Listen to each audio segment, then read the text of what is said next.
What is up, guys? How's it going? Hope you're having a very, very good morning, evening, afternoon, wherever you're coming from. And we're back for another episode of the Group Up Podcast. We're here for the great 2023 debate. As the year comes to a close, what a year it has been. And I've brought an awesome lineup today to discuss it all. Let me introduce them. In the bottom right is my man Stylosa, a fellow Brit representing. How you doing, Sty? Not too bad. How you doing, SBB? I'm good.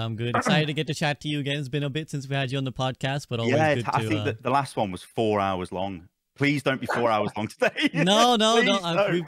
We've got places to go and things to do. So on that note, in the bottom left, potentially joining me afterwards for CarQ's ALS pugs is Flats. Flats, what's up? Hey, what's going on? Yeah, I will be. So we have to have like a soft, hard cutoff around that 4 o'clock area. So in like 2 hours.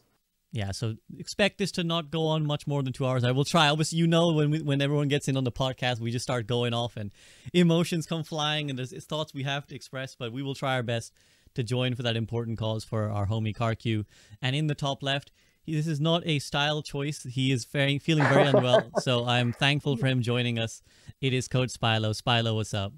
Doing all right. To be fair, this isn't a major step up from my normal attire, so at least now I just have a good excuse for it. It's true. Someone in chat says Spilo looks like it's his first time playing poker, and I think that's absolutely fucking true. That's absolutely true. But we will play no games with you here today. We got the straight shooting, the straight to truth.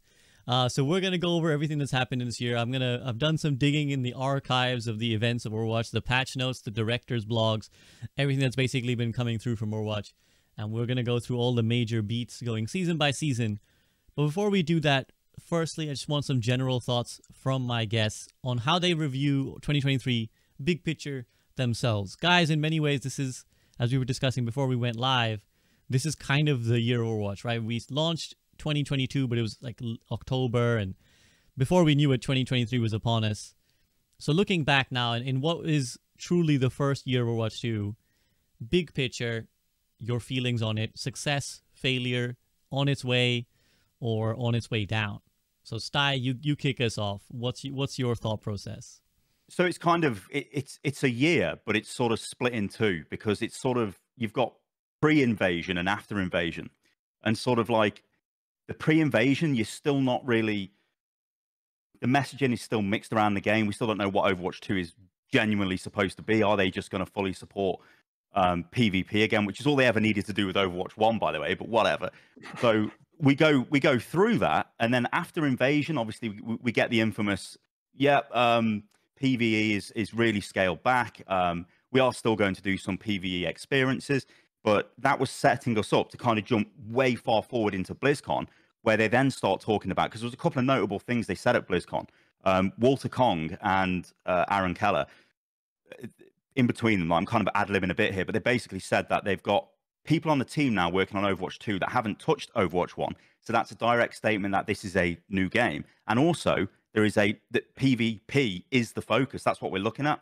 And that's what we're going to do. So there's clarity of vision there, which is good, which I don't think we had up until Invasion, because it was like, who knows what's going on? So to me, it's kind of split in two. And I wish we started off how we are now to get a full year of that kind of development, because this is a PvP game. It's not a PvE game. Would be nice to have elements of PvE.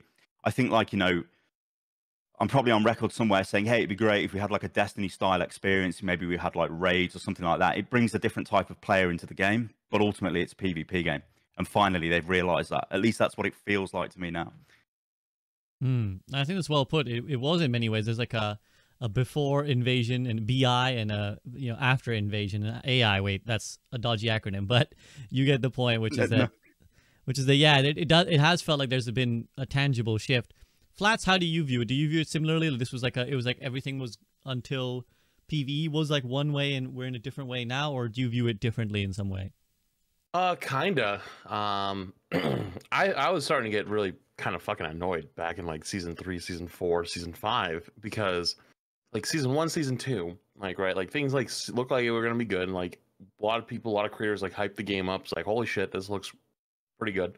And then like after that, like right when it started to start to slide, silence. And there was like that there was like that 4-month period where like they just stopped talking again. They went back to old Blizzard shit.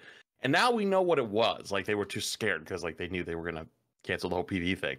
But that really sucked because like we just kind of slid for a few months and just felt terrible. And then we just got hit like 1, 2, 3, 4, 5 times in a row with like the killing blow being the PvE one. It's like, ah, shit, this sucks. And now here we are, you know, after BlizzCon, where I agree, like it looks like they have focus now, they have direction, they know what they want to do, and it's, in my opinion, the correct decision. Even though I would have wanted the PvE game, I actually think that, well, at least with the original scope, would have been really hard to do with what their current team is. But I also don't feel bad for $1 billion company that doesn't want to hire more people to make the game. I don't give a fuck. Like I don't feel bad for you. But at the same time, I feel bad for the people that had to work on it, that had to pull the double shift because they were trying to like keep the PvP happy while also working on this PvE thing. It wasn't really feasible. So I'm with you. I think it was the right call, but it does almost, I don't want to say it feels like a year wasted. It just feels like another like half a wait year again, you know. And almost even right now, waiting for season 9, I almost feel like we're back at the beginning of Overwatch or the end of Overwatch 1. We're all sitting here like, nah, shit, like we can't, this season's not that fun, but then we have next season and that's supposed to be fun, so we can't do anything but hurry up and wait. Yeah, maybe that's the trap of Overwatch, that how it keeps us addicts going, that we're always waiting for the light that comes, and light maybe doesn't shine as brightly as we thought it would. And yeah, it's interesting because, you know, I do feel like this season has become a bit of a forgotten season again. And looking back, there were a couple of these, as I was looking back on the archives as well, like season 5, for example, was such a forgotten season in many ways, and we'll get into that as we go into it. But before we do that, Spilo, give me your big picture impressions of 2023. How do you rate it? I mean, it's tough. Like, it's always like half 50-50 with Overwatch 2, where it's like, you know, how good is the actual game and how good is the perception of the game right now? And certainly from people that play it more casually or from the outside looking in, it's a terrible game, right? It's a garbage game, garbage communication, PvE canceled, 5v5 is bad. You know, a lot of these things here that are, you know, may or may not be true. But I guess it's like you have to really be on the inside. You have to be playing the game consistently to really know how good the game is. And honestly, it's like, you know, it's not perfect. There's a lot left to be desired. And so I think like where we're at right now from a business standpoint is not just like what Stylosa and Flats are saying, where it's like clarity of vision, whether it's like the PvP or PvE, where are we going? What are we doing? What's our philosophy? And the communication along that. But also, like, I think the important thing needs to be that there needs to be like a build back in trust, right? Looking at it from like a business standpoint of like, what is this game going to be in the future? I'm not so sure, you know, how well the PvP side of thing is going to go, but they absolutely have to build trust back, right? And that's going to take a long time. So I see where Stylosa is saying, where it's like we look at Overwatch 2 and it's like 50% pre-invasion, 50% afterwards, 50% pre-PvE hopes, dreams, and then the hopes and dreams are crushed. And then now, like, what's the next step? And I hope that they just continue to like communicate, like what's the next plan? Because I think the real tragedy is not necessarily when you try to do too many things, although that's difficult. You know, a game like Elden Ring, right, is I think a good example of a game that does a lot of things but does them well, right? Which would speak recently to what you've been playing, SVP. But I think more than anything else is like just having a clarity of vision. What are we doing? What are we here for? Communicating that well and doing that well. Because I think the most frustrating thing has not been the bad decisions necessarily, but when we don't know what's going on and we don't know what the vision is, we don't know what the purpose is, and is this going to be PvE or PvP, and like what's the, like, even like right now we still don't really know what the balance philosophy is for Overwatch 2. That's a personal pet peeve. And so I think for moving forward, there has to be a lot of trust built back, not just from like an enjoying the game standpoint, but just to get new players to play the game. Hello guys, SCP here, and the Group Up podcast is back, and I'd like to take just 30 seconds of your time to talk to you about 2 quick things. Firstly, Patreon. If you enjoy the content, then please do consider supporting directly, because Patreon takes only about 10% of the money you give, where YouTube and Twitch take 40 and 50% respectively. So if you'd like to support the podcast, then that is the best way to do so. Secondly, if you're someone who enjoys video essays or detailed analysis of movies, TV, or anime, then please do check out my second channel, The Soak, where I'll be making videos about those kind of topics much more frequently, and where a lot of my attention will go beyond just Overwatch. It would mean the absolute world to me if you guys would check it out, but that's it for now. Let's head back to the discussion. Yeah, I think that all you guys bring up really, really good points, and I think that confusion has been shared internally too from the dev team. Like they, I spoke to Jared personally, and he said himself, like, we actually kind of didn't really know what we were doing. Like we were kind of winging it, and you can read between the lines to understand that they were kind of thrown into the deep end, particularly by Bobby Kotick, who we'll mention in a minute. But they were kind of thrown in. Honestly, SUV, sometimes you get like you've got like the game and the product. You've got a very unique game, regardless of whatever they're doing to it. Then you've got the product, and it's like what how do these mesh? How do you make a product? I'm talking about things like the monetization and not even that, but like the way the game is delivered to the audience. Like Spilo is saying about the communication, that's an issue because that reflects on the product, not really the game. It's not the people playing the game, it's the external view of it. And Overwatch is like this is from a while back, but there was when Overwatch would hold Overwatch 1 would hold free weekends, hardly any of the players would actually even finish a game. A game. They would be like, what the hell is going on here? So it's difficult to get people into Overwatch anyway. So obviously going free to play helps with that. You get them in, but still it's what is going on in the game. And but this thing, it's always this like dichotomy in my head of like, you've got the game, which is very unique. Even if they destroy the balance, whatever, you've got a very strong game. You've got very strong heroes. You've got a very fluid game, a great FPS engine, all of this stuff. So it works really well. But then what's the product? That's always been an issue for me. I battle with this constantly. And yeah, exactly. And it's been like that for the devs too. They're clearly figuring it out. They're clearly trying to like understand the pace of what they're going. And it does feel like, as you said, Sty, that they're kind of getting a grasp of it now. And that's the sentiment that Jared told me, where he's like, yeah, maybe we're Microsoft kind of set them free. I don't know. Right. And this is exactly what I was going to bring up next, which is that this will be an interesting year coming up because it's another huge shift. And hopefully that shift will be in a good way. Of course, it might mean we're back into, well, they've got to figure it out again now that Microsoft's at the helm, and Microsoft has a different idea, and the dev team have a different idea. So there is a chance that we're optimistic, but it ends up actually another year of confusion and changing directions. But for now, fellas, big news before we get into the back end of the rest of the year. We're ending on a high because as of today, as of recording this podcast right now, Bobby Kotick is gone. Can I get a round of applause? So Bobby Kotick officially leaves Activision Blizzard today. He takes a fat paycheck with him, but who cares? Get the fuck out. We finally have a potentially, it can't get much worse, even if they're not as a delightful and new head as we might be. He's out, and now the Microsoft merger in full effect comes through. So I'll take it to Flats first. Flats, any thoughts on, we obviously don't know what exactly is going to happen, but any thoughts just on the fact that Bobby's leaving and what it might mean for the Microsoft era? I mean, legitimately, you couldn't get worse. Like, it honestly doesn't matter if Microsoft has no fucking clue what they're doing. It legitimately couldn't get worse. Like, that was probably the worst case scenario. Like, the amount of stories that have been told, and like both like publicly or like, you see like people like, oh, like, we had this weird meetings, or like we heard these, like, he would just do these weird things or give us these weird projects. There's been so much that has been fucked. And our game specifically was a giant target. Like, we actually got probably fucked more than any other game, period, by him. So even if Microsoft comes in and knows nothing, right? And everyone's running around with their chickens with their heads cut off, throwing shit at the wall, it will still be better. Will it be a lot as better as like some people hope? I don't know. I'd like to be optimistic about it, but yeah, just get the fuck out. We're good to go. Very happy. Sty, I mean, you're usually very good at knowing what's going on in sort of the back end of the industry, and any indication from the devs I've spoken to, they seem very happy with Phil Spencer, and they say that Phil has been genuine and kind of really interested. So what do you think is going to happen with Phil under, on the helm?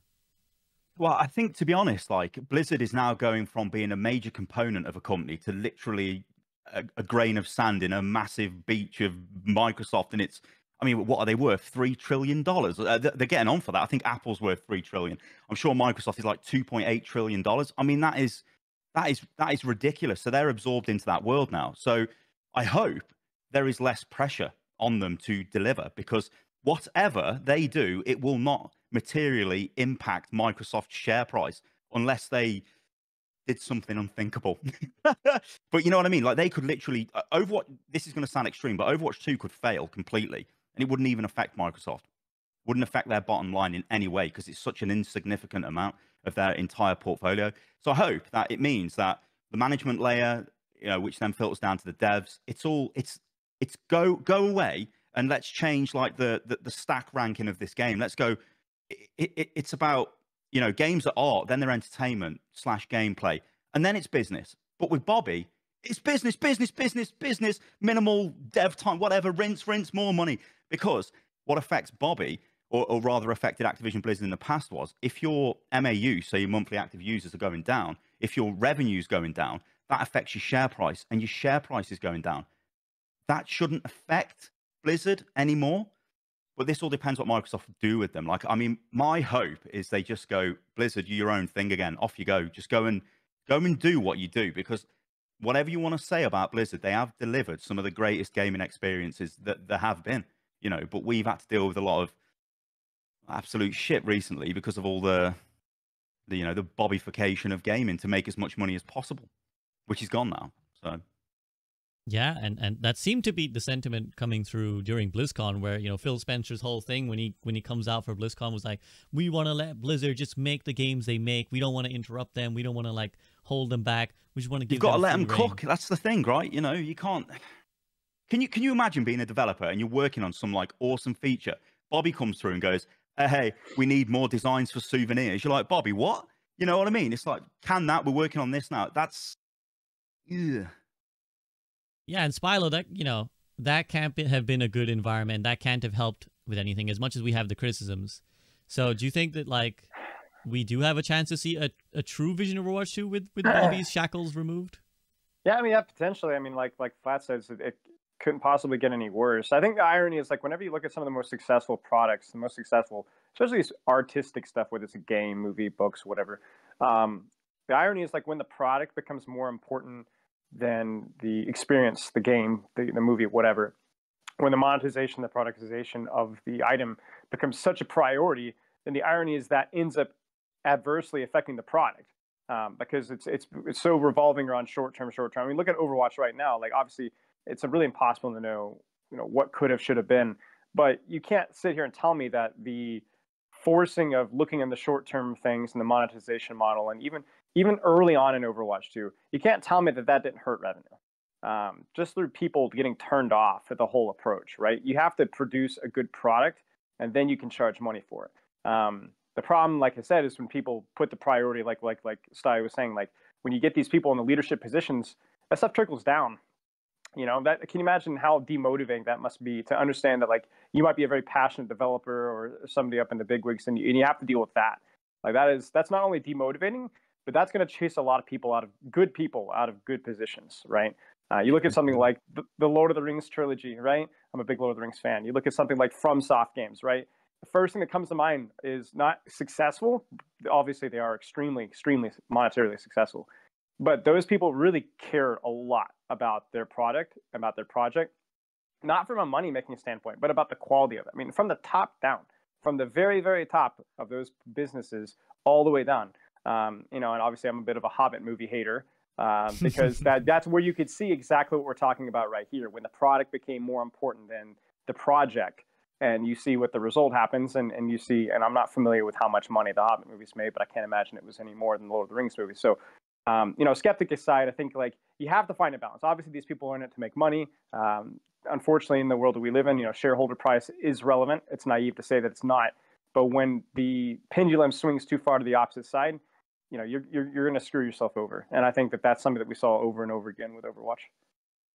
Yeah, and I completely concur with the points that all three of you have made. And I think the other thing I would add is that the brand of Blizzard finally has a chance to fix itself, because for so long it's been taking a real beating being associated with Activision, right? Like, the Team 4 in particular felt this, where when we look at the scandals, the sexual harassment stuff, Team 4 had no involvement with any of it, and yet they constantly got labeled in with Bobby and his frat boy culture and all the shit that he was pulling, and it affects negatively Blizzard. And even if these things, I know gamers are fickle, and often people will call to boycott X thing, or they will denounce X thing, but mostly they just use it as a punchline, and then they continue playing whatever game they want to anyways. So even if it doesn't necessarily affect the playtime of Overwatch, which it may or may not have done, I think one thing it tangibly does affect is the employees, as you pointed out, Spilo, as well. Like, it's not just about what the public thinks, it's about the people who want to work for Blizzard and the people who don't want to work for Blizzard anymore. And we saw many people leave under Bobby's leadership, and you just know that many more would have thought twice about joining Blizzard because of the affiliation with Activision Blizzard, right? Because in the yesteryear, Blizzard was the company to work for. If you were a game developer, it's like, oh yeah, I work for Blizzard Entertainment. Like, that's incredible. It's an incredible thing to have on your CV. Nowadays, you look at it and you think, do I really want to be working for Activision? Back then, SVB, I mean, you guys may have heard this phrase before, but you had the sort of Blizzard tax on your salary because you're working at Blizzard. You're not paid as much as your peers at other companies, but it was fine. I work at Blizzard, look at this. And like SVB said, I mean, imagine the guys who worked on, we can't really use World of Warcraft or even Overwatch as examples, but basically good quality developers go in, they know they could make more money elsewhere, but they're working for Blizzard. This is great, off we go. But obviously, with everything that happened, that Blizzard tax is now, you're just paying me less, so I'm not working here no more. And also, I don't want to be associated with this. But one thing I do want to say about that quickly is it is, in an ideal world, yeah, everyone can say bollocks to their boss and just go and work wherever, but that's not the world we live in. People need to make money, so there are people who are, their situation forces them to stay in places they might not want to be, which is probably, what we've seen with some developers at Blizzard. Yeah, and hopefully they don't feel ashamed anymore to be a part of Blizzard, or they don't feel like they want to leave. So for our perspective, of course, we hope individually they pursue whatever they find the most fulfilling. But yeah, any other thoughts on that, guys, before we move on to actually going through the year? But it is a really important thing I think we need to discuss, that kind of we're watching the end of the Bobby Kotick Activision era. So any other thoughts you want to leave on that? Return to office too. Probably a lot of people left. I remember there was some good people that left during that. Yeah. Yeah, and Microsoft actually said, I remember distinctly, they went out and said that we're not going to force people to come back to the office. So just things like that. They're all really important. And actually, I think this leads in nicely to the only really significant thing that happened in January, which again is relevant now because it's almost been corrected, and in this month, which is that Overwatch ceased to exist in China in the start of 2022. So it's interesting because I was reading an article the other day about the fact that actually we're apparently an agreement has made with NetEase again. So going in 2024, Blizzard games will be available in China again. But it was very interesting that it said Blizzard specifically. It didn't say Activision Blizzard, which I wonder if it leads to exactly what we're talking about, where it's like actually the two companies they're no longer doing deals together, right? It's not like Activision and COD and World of Warcraft and Blizzard are kind of making the same thing hand in hand. No, this thing said Blizzard specifically and World of Warcraft specifically, they really wanted to get back into China. So guys, a quick reflection on that, which is that we, for a year, it's hard for us to know the full impact as players in the Western world, but it is a big market, and it did have a big effect, namely in Overwatch League, for example. So Flats, pick me up on just this now. We'll look back at a year without China. What do you think about what happened in that interim period? I mean, that whole China story was wild. Like, that was probably the most openly hostile, like, corporate fuck you I've ever seen. Like, their letter, like, basically said, fuck you, we hate you, like, get out. And even like Blizzard's like player numbers when they released their quarterly reports, like, was way down because, like, losing China and whatnot, it did not look good. But the other part is, though, I mean, like, it's hard for us in here in the West, and like unless you're really, really tapped into that market. But I mean, if you've ever seen the old screenshots of like when 2019 Overwatch League, like Hangzhou Spark playing in a mall, and it's like a 5-story mall, and it is packed from like the railing to the wall, like all the hallways are packed full in of people watching this broadcast of a Spark match. And it's like, we don't have that here. Like that, like that would have filled a homestand, from like for some of our games. And so in that time, though, Overwatch League has died. So now, you kind of have to sit there and go, well, now that, Overwatch isn't really like a competitive esport anymore, right? Like, at least in that traditional sense. You know, does it lose a lot of its appeal in China in that time? Because like when a game drops off the planet for a year, like you can't play it for a year. Plus now like maybe that was a big part of like their culture of like loving the game. How many people are going to pick back up Overwatch in China? You know, if it's only a fraction of the original amount, that's still going to suck. 100%. Spilo, you obviously felt this and you saw this on a personal level with the evaporation of the Overwatch League, but that any thoughts on that, and also just the wider picture, if you have any potential insights on what that kind of does to a game? I mean, not a whole lot that Flats didn't say. I mean, I'll definitely say that things were really scuffed with Chinese esports and the Overwatch League specifically, like the last year and a half. A lot of stories of orgs just not paying and players living out of terrible situations and playing in terrible situations and coaches paying, out of pocket. And I don't know how much of that was to do with just the Chinese organizations just pulling out in general. But obviously, it's terrible. It's terrible for the game. It's terrible for the esport. I think obviously the game is more important than the esport. Even I'll say that. I think that's just, again, the game needs to be fostered first and the esport will develop holistically. Overwatch League. But regardless, I think like we'll have to wait and see what happens. See if like Flats was saying, if the esport was an important part of the Overwatch 2 culture, or if just Overwatch 2 is good enough to bring people back. Obviously, it's good to see that maybe it's coming back, but I don't really have anything clever or creative to say on that. Totally fair. Sty? Did that get confirmed, the story of them? It's not. It doesn't seem to be 100%, but it was basically saying that sources of Blizzard say that it has been done. Like that's what I read. Well, I mean, talking about getting done, Blizzard got done the moment the game got removed and Valorant moved into the market. I mean, that's right. like... you want to talk about Bobby being a businessman? I mean, that is a catastrophically bad business move to lose. I mean, what's the population of China? Like 1.3 billion or something? I mean, what the hell? What the hell? You cannot lose that market. And like Flat said, the Overwatch League turnout at some of their homestand style events was just... It was like a Mr. Beast meeting or something. It was massive. It was like, what the hell is that? And that did show you there was obviously sustainable appetite for that in that market. So the fact the game was unplayable for over a year is just absolutely, well, and still is unplayable as of now, I think. It's just crazed. It's just terrible. I mean, I remember they had like a gore howl, one of the axes from Warcraft, didn't they, outside their office, and they like smashed it up when the NetEase guys did when the deal fell through. When the contract was terminated. So, but yeah, it was terrible. Just a terrible thing all around. Yeah, give you like a little bit of a... Go ahead. Oh, sorry. I just like very quick. I'm not like 100% accurate on the number on this one, but give you an idea because like some people really don't understand how big it is. Like in China, Seagull was telling me one time. He was telling me old stories. He was telling me that like he made it is it like a Weibo account? It's like their big social media. Yeah. He made an account for when he was playing like pre-Overwatch League, going into Overwatch League. They were in China playing, and made an account, and he was over 1.3 million followers in 24 hours. Yeah, it's crazy. I had a video of Overwatch on the Switch, right? I filmed it. I was like, hey, look at this. First, I think me and IGN had this video, although obviously I filmed it myself. IGN made this fancy video. But it was uploaded to, is it Bilibili? I think it's Bilibili. It's one of the Chinese video platforms, and it got like 10 million views. I was like, what is going on here? Now, are they real figures? I don't know. But yeah, it is insane. But it was just crazy. How could you lose that market?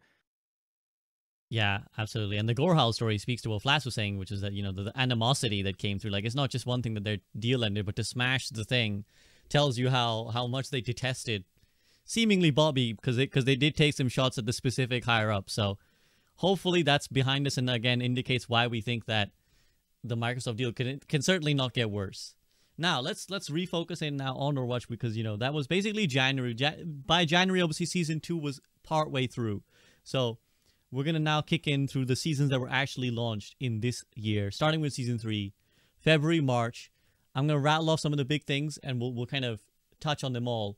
A quick word first on the forgotten memory of map pools. This was a thing. This was a thing in season 3.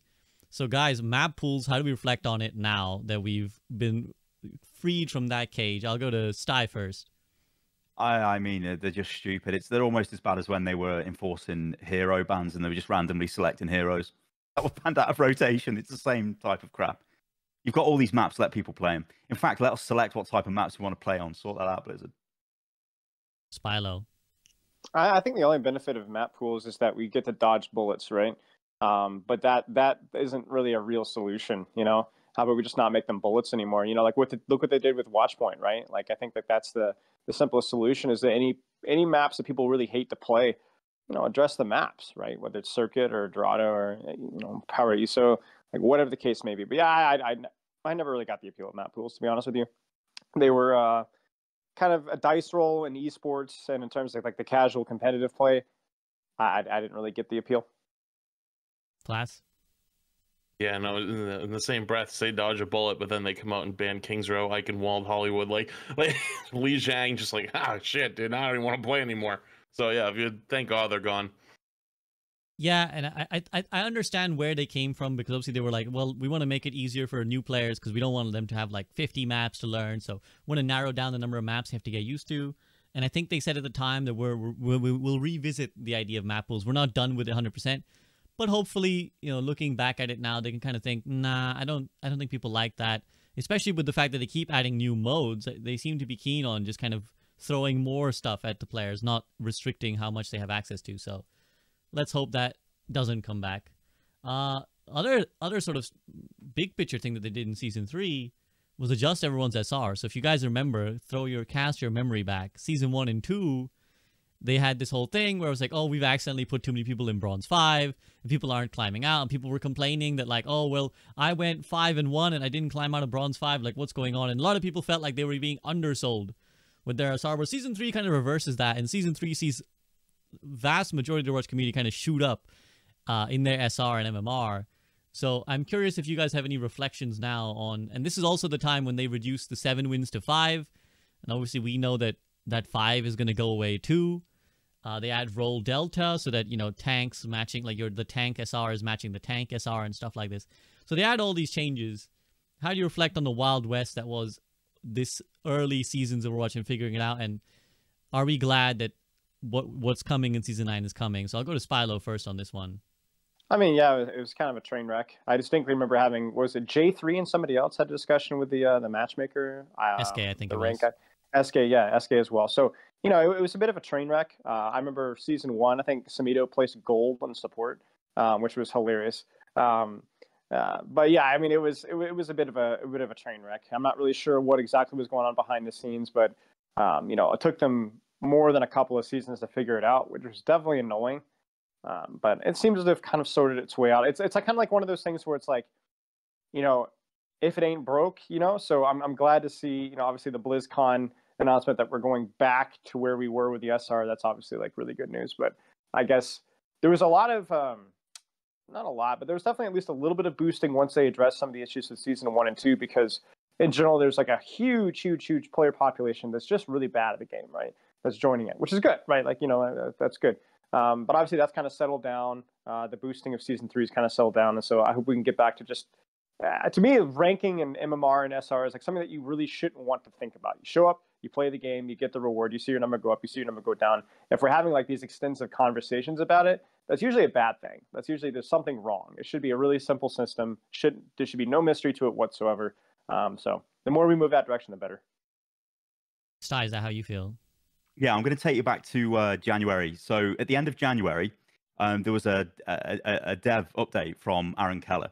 And this is a direct quote. So this was January this year. The new ranked mode suffered from poor comprehension. There was confusion around players' real rank and how that translated to their skill level, difficulty forming groups with friends, and a negative impression of the matchmaker when players of different ranks were put in the same match, even if their skill levels were similar. We will be implementing some changes in Season 3, which we've gone over, and quite a few more in Season 4, all aimed at creating more clarity in the system. And then says, more details on short-term changes and long-term vision will be coming soon TM. Well, that soon TM was BlizzCon this year, where they released the rest of the details. But I think actually that does give you a bit of an idea on how long these things take to implement. You know, I mean, I don't know how long it took them to make the current Overwatch 2 competitive rework, which obviously is a bit of a travesty, especially compared to the old system, especially in terms of clarity, which I don't know who would be looking at the system we've got now with like ranks are all hidden, you know, and just the state of the thing. It's such a step backwards. It was just crazy. But anyway, yeah, it takes them. It's going to take them over a year. It looks like to finally get that implemented. Yeah, I mean, Flash, was this a case of like, hey fellas, we got a new game coming out. We need to change everything. We need to revamp everything so everyone thinks it's cool. Do something with the comp system, and they kind of mess around and they fix something that wasn't broke, as Spilo's alluding to, and they make a problem that never existed. Oh God, this one's such a okay. Like I have so many thoughts. I'm gonna try to get it like without ranting for too long. But basically, yes, they were trying to make it so like ranked was less anxiety inducing and invite more people into playing ranked. Which I remember when I first saw the system. You remember back when we saw it at the summit in 2022.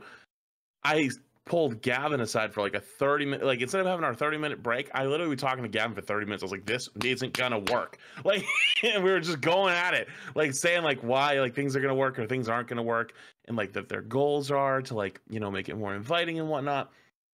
And I'll never forget when Summit 1G was on his Overwatch arc. I opened up his stream one night like 2 a.m. and he's watching me. I go, uh-oh, that's not good. And it's me explaining how the rank system works, because the rank system at the start of Overwatch 2 was the old rank system with just a new interface. Like in the background, it still worked the same, like off of wins and losses and whatnot. Like there wasn't like the SR was still there. It just, you didn't see it.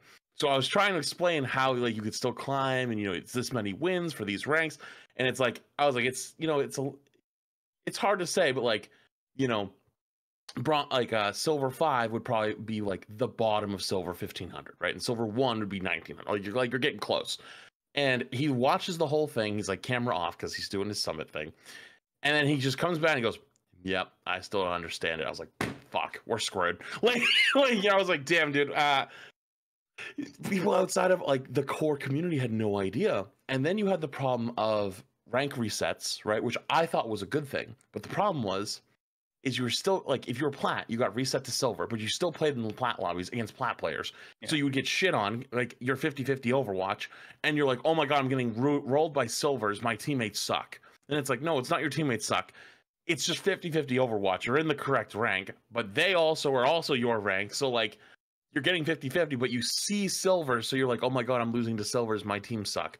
Then there was also the inflation of everybody getting boosted up, which I think they figured out pretty quickly. It may have took a season or two, but that also did irreparable damage to both the community and like, hell, even other streamers. Like I still people to this day like complain about rank inflation. I'm like, guys, it's gone. Like it's gone. Like you have to play. How many clips did we see of like people looking at their like, rage, I'm not going to name any names, but like raging, pulling up their teammates' career profiles and being like, yo, this guy was gold in season 1. I'm like, everybody was gold season 1, bro. Like, I think that was where, like, again, like, whenever it's not clear and there's like a shifts, it's always going to be bad. It's always going to be bad. Like, the monster in the closet that you don't see is always worse than the real thing. And I think, like, the lack of transparency, like, it led to so much toxicity.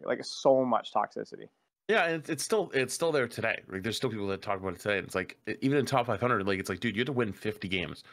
If you're at 50-50 Overwatch, you're playing 100 games a season. There's no fucking shot. There's 0% chance that their season 3 inflation is still here in season 8. Like, it doesn't exist. But people still talk about it. And it's like, that mental damage is crazy. So I'm glad we are going back like the SR system. Like, that is the correct way. But I am very sad.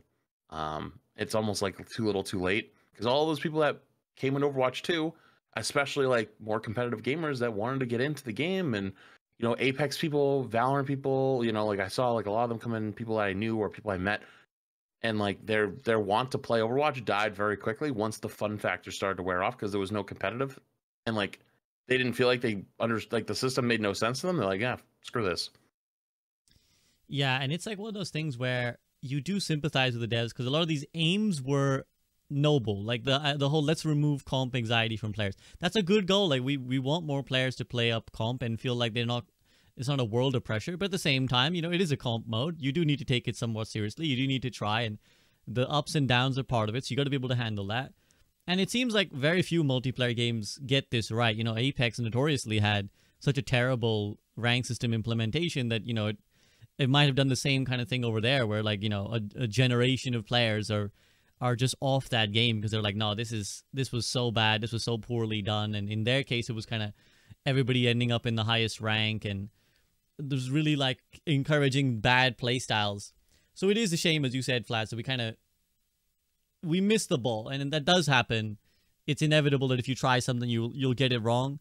But comm systems are so important in a game like this, and getting that right is like, it should be like the absolute #1 priority for the long-lasting appeal of a game. But in the whole wider ecosystem, it's easy for it to get forgotten. And, you know, again, if priorities are like, let's get monetization better, let's get skins out, then, you know, these kind of things get not talked about enough. Maybe like not enough people are involved in being like, is this really good? Have we tested this enough? Are we sure this is going to go down well?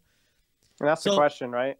I think trying things is good. I think taking risks is good. I think any good game like I'm a big experimental mode advocate, right? But you always wonder, like, is the turnaround time being so slow a symptom of focus is not being enough on, like we talked about, the project, right? Because it's like trying something with ranked system, that's fine. But man, it stuck around for, I mean, like I said, from the start of Overwatch 2 until Blizzcon announcement. And to be fair, it's still here, right? So we're now over a year, like what, 13 months, 14 months, 15 months of this rank system? I mean, I think that's a little too long to try something. Yeah. So I appreciate them trying it, but, you know, we have to get the feedback, and the cycle has to be faster. 100%. And I think we'll hopefully, I mean, it's hard to say whether they will get speedier or not, but hopefully that is something they're paying attention to, that it's great to experiment, as you said, but turnaround needs to be quicker. Any other thoughts on that before we talk about some of the other things that came along with Season 3? All right, let's move on then to, I'm gonna foreshadow here, which is that in Season 3, we see them start to mention that supports aren't having a lot of fun. So this is when the dev blogs and stuff start saying, listen, guys, we've noted that support players, you guys say that DPS are killing you too often and the tanks are too strong. We got you. Look out soon, TM, for things coming your way. So I'm just going to flag that up. That this is what comes into communication. We'll talk about that more in a moment. Hog and Orisa, speaking again of meta things, this was Hog and Orisa land, if you guys can cast your mind back, and one-shot meta. So again, a reflection on any lessons that we picked up from what happened when it was, you know, Hog Orisa versus double snipers. Spilo, go to you first. You know, you're the kind of the man to talk about balance of the game. So how did you feel about that world? I mean, there's just some, I talk about this, some characters just need to be on a list, that they're never meta in Masters Plus, right? I'm the type of guy, I'm a little bit starry-eyed, I'm a little bit naive to where I want to rework every tank, every DPS, every support, to where like they're fun, they got a good skill curve, they're fun to play against, right? But I understand that that's a little bit silly, right? That's not really going to happen. So if that's the case, I just think that there needs to be certain characters that just are never meta. And I think the current iteration of Orisa and Hot Take, the current iteration of Roadhog, just should never, ever be meta. Doesn't mean they shouldn't be playable. I think the hero fantasy shooter, you know, Joe Schmo, the Plat Roadhog OTP, you know, knock yourself out, mate. But no one should ever play Roadhog and Grandmaster because you have to. Nobody, not once, not ever, never, ever, ever. Yeah, but that's ever. the problem, though. It's designed for Joe Schmo. That's the issue with the balance. Right. But see, that's the thing, is like you need a vision, because the thing is, it's like people talk to me about. Well, this is the thing. We don't know what the vision is, do we? Like, I don't think any of you. That's it, right there. What's the vision? That's it. Somebody tell me what the balance vision is. What's the direction? I see two visions, right? I'm a little bit tunnel vision, so let me know if there's 3 or 4 or 12. You know, one proper vision, when I prefer, is that every character has a good skill curve. Every character, I think there's like this misconception that like low skill characters are needed in low ranks, but that's a load of garbage. I'm going to do a poll at some point in the next couple of months to be like, what is your least favorite character to play versus for bronze, silver, and gold players? And I promise you it's going to be the Moiras and the Bastions and the Roadhogs.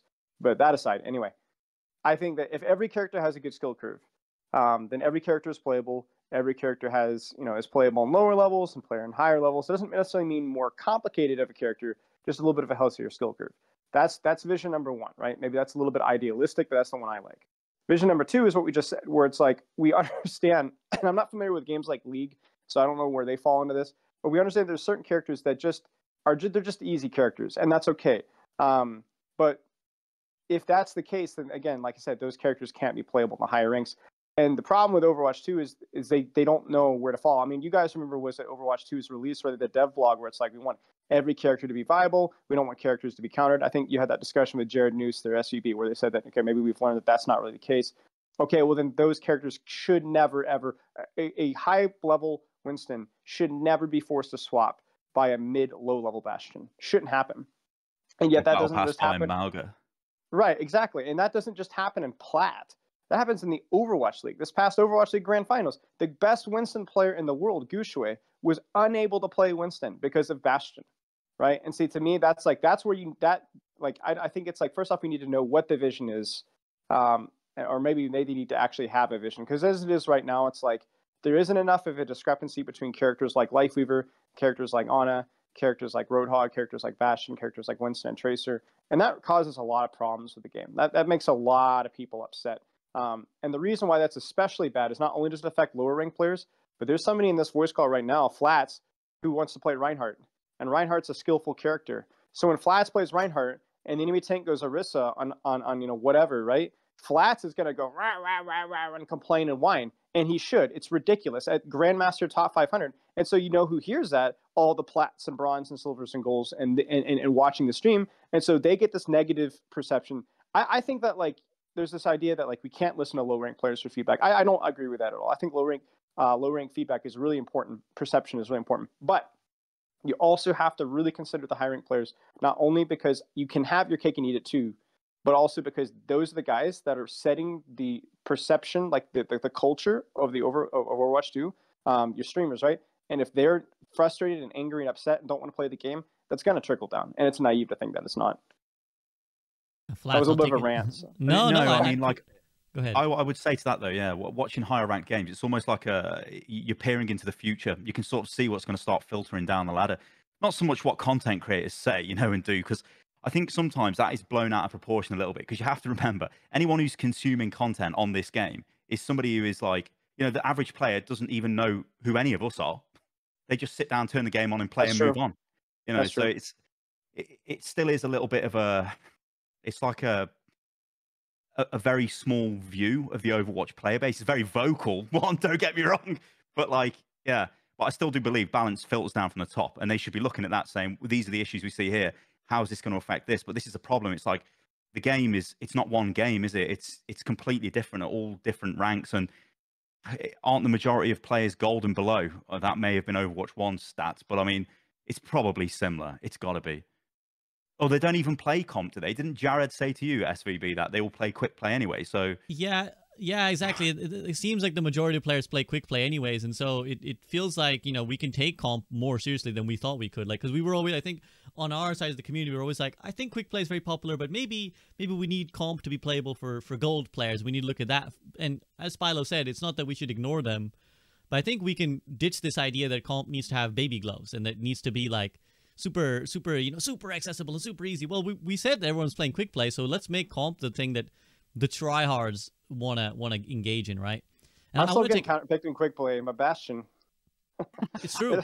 They're just as bad in quick play as they are in any other range. It's true. Or any other mode. And that's also partly, it's genuinely sometimes it's harder at quick play. And of course it trickles down because if you aren't having fun in comp, you go to quick play, but then you need your fix of try hard gaming and winning. Plus there's the battle pass incentives. So people sweat their balls off in quick play too. I will take it to Flats now because Spilo mentioned you as well and wanting to play Ryan and all that. But I think the interesting question I want to frame to you first is a couple of thoughts on this now that we're on this topic of the vision Overwatch's balance. But the interesting thing that Spilo said that I personally agree with, but is always seen as a controversial idea, is I think we should have some of these heroes that just never be meta. They should never be touching high level play, right? Because they're just not built that way. And unless we change how they're built, keep them out. That gets a lot of heat when you say that publicly, like when you say that on social media. People are like, you're just a fucking elitist. You're just like trying to keep it so that your favorite heroes are being played and the heroes that I like, why can't they be played? So any thoughts on that sentiment first and foremost? So my philosophy is slightly different because of that reason. I do also agree it is slightly elitist. It is kind of unfair. Like, if you're, let's say, a Mercy player, right? Like Mercy is something that gets more hate than more heroes. And I think it goes both ways. I think some people think Mercy is the most OP, broken, blah, blah, blah. But then also at the same time think she's like the most useless character to have on your team. Like, how do you have it both ways all the time? And actually both can be true in certain situations. Like, let's put that out there. But my philosophy is that there should be a map-based meta. in that if heroes should be good on certain maps. For example, Symmetra, I think, was like the poster child of this for a long time, where she just kept getting like random buffs and random nerfs and random buffs. But like if you got like Lijiang Tower with a good Symmetra player, you're winning that game 80% of the time. And it's not even like you're dominating. But if you get Junkertown or I don't know, Circle Royale or something with a Symmetra player, you're probably screwed. Like you're not gonna have a good time. So that part is a little bit frustrating though, because with you have a one trick and you get that map, you're like, I hate this character, blah blah blah. But then you also have times where if I'm playing, let's say Ryan, and they're walking at me with an Sim and Orisa, I can't do anything because the Orisa's bullying me into a corner. It's like middle school all over again. And then the Symmetra's full charge level 3 just deleting me by just holding left click on my face. It's like, well, what the fuck? Like what do I do here, right?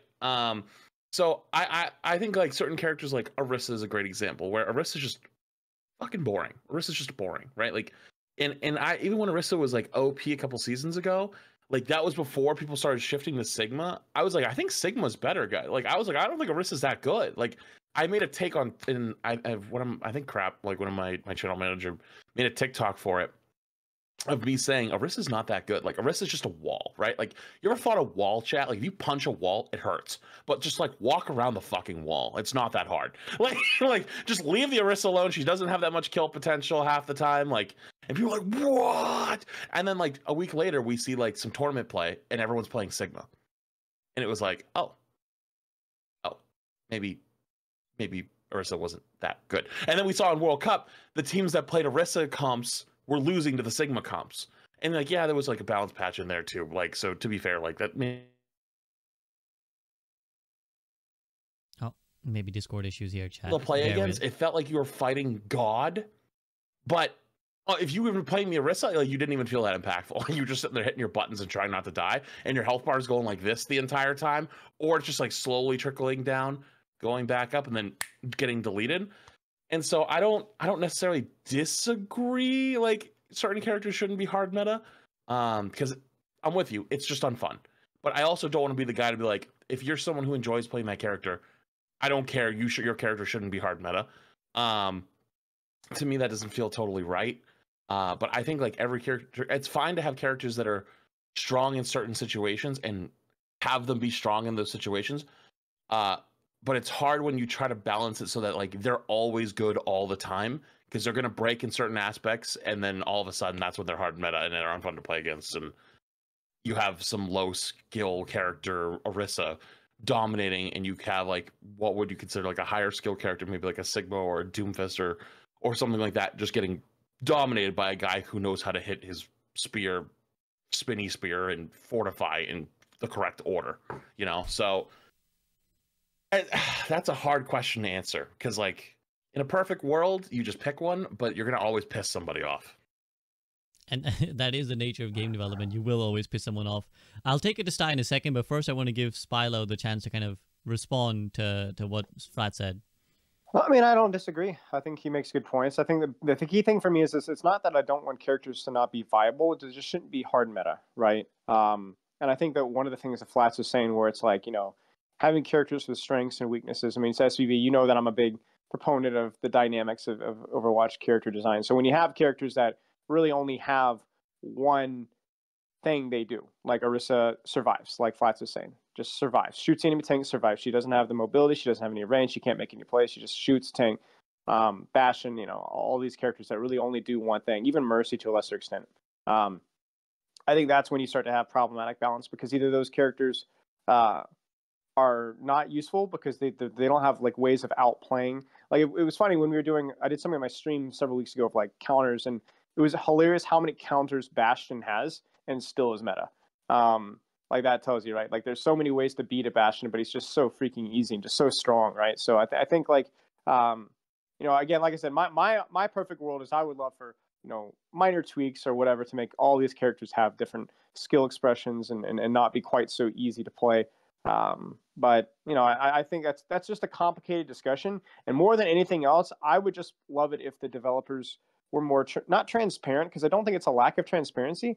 I don't know if it's maybe this is just me being a little bit rude, but it almost feels like a little bit of naivety where it's like, do we have a plan? Are we addressing these things? Because every time I'm like, yeah, they're professionals, but then something like Malika comes out, and I'm like, man, are we sure that these guys like really understand like exactly what this entails? Like what this like Orisa rework, like you can't rework Orisa like that and not understand like how that's going to end up. Like that's immediately obvious, right? So it's like, I would love for the developers to be not more transparent, but to put maybe some public communication and certainly some thought. I know this comes across super egotistical, so pardon. Into like what's our vision? Like what's our balanced vision? Like what's the goal here? Like what are we trying to accomplish? Whether we're succeeding or not. Because even if I don't agree with it, that's something that I can kind of, but as it is right now, as much as we feel more comfortable with like the communication with a lot of other things, with balance, it's anybody's guess like what the plan is. Because every time I think that like, oh, we're moving away from like they're nerfing Bastion, they nerfed Roadhog into the trash tier, right? Because people hated the Roadhog meta, right? But then what do? They reworked him, and he's actually strong, and he's just as bad as he was before. So like I see stuff like that, and I'm just very confused.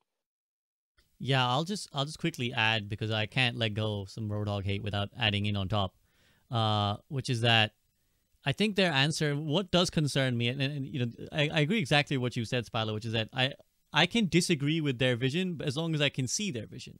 But at the moment, I'm confused what the vision is. And I think I got there with the counter swapping, right? Like, you guys know on this call, it was a big like anti, I don't like this whole counter swapping business. I don't like this old charge transference thing. But once they came out and they're like, no, that's how we... Because it also added conflict to what they said the game was going to be. They said the game wasn't going to be about counter swapping, and they said it wasn't going to be about hard counters. But then Jared comes on a call and he says, look, we were wrong about that. We were naive. We actually think that, that is going to be a part of the game. We do think a lot of swapping is going to occur. We do want people to be able to switch their heroes and play whatever they want. And that's what Overwatch is. So I don't agree with that vision, but I can accept it, because it's like, okay, that's fine. That's what they want. With the balance, the same thing occurs where I'm like, I can accept your vision, but give me a vision. And it feels like a lot of their reworks have been an attempt to just take counterplay out of the equation. So I think the Hog one is a great example of like, well, the reworks they've given Hog over the coming months or the past months has been, okay, well, whole Hog is now uninterruptible. So you can like, if you hit him with something while he's whole hogging, he just gets back up. And actually now he can also hook between whole hogs. So if you were going to like try and eat it, for example, and the go-to example I always take is how much does it ruin the Sigma Hog matchup, where previously Sigma Hog, pretty skillful matchup. It's like, okay, I gotta block his shield with block his hook with my shield. If he's whole hogging me, I can grasp it. I can interrupt his whole hog as well if I time my rock right. I can interrupt his vape. Well, now you can't. Good luck to you, because once he starts whole hogging, if you put your shield up, it gets broken. If you try to grasp it, he's gonna hook you in the middle of the grasp. If he's vaping and you're like, I have an opportunity to kill him, and you rock him, he just gets back up and continues vaping now, because vaping is now uninterruptible. So it feels like their answer to be like, how do we make Roadhog playable, is just to take all counterplay, all like back and forth on the character away. And I don't like that. I don't even know if that is their vision, and that's just like their shit. How do we make this work for now? Throw it out there. But I don't like that, and I don't think it's a coherent vision either. So I'm going to take it to Sty. Sty, again, we kind of started talking about Hog. Yeah, you know what though, SVB? I don't even think like, I think that's way too complicated. I think it's just what gets people to play Overwatch? A new hero. What's the second best thing you can do? Rework a hero. So let's look at the heroes that are not exactly being played across the player base. Identify them and go, you know what? Let's take Sombra, let's take Roadhog, and let's just rework them, because it doesn't really matter what we do to them, but it will push them back into the limelight. We can drop marketing material around that. The content creators will start producing content on it, and then people will come back to go, I want to check out this new Sombra, I want to check out this new Roadhog. It might just be as simple as that. Obviously then we end up in a situation like you've just outlined, but where it's seeming like we've got a target, it's this hero, and we're just going to change.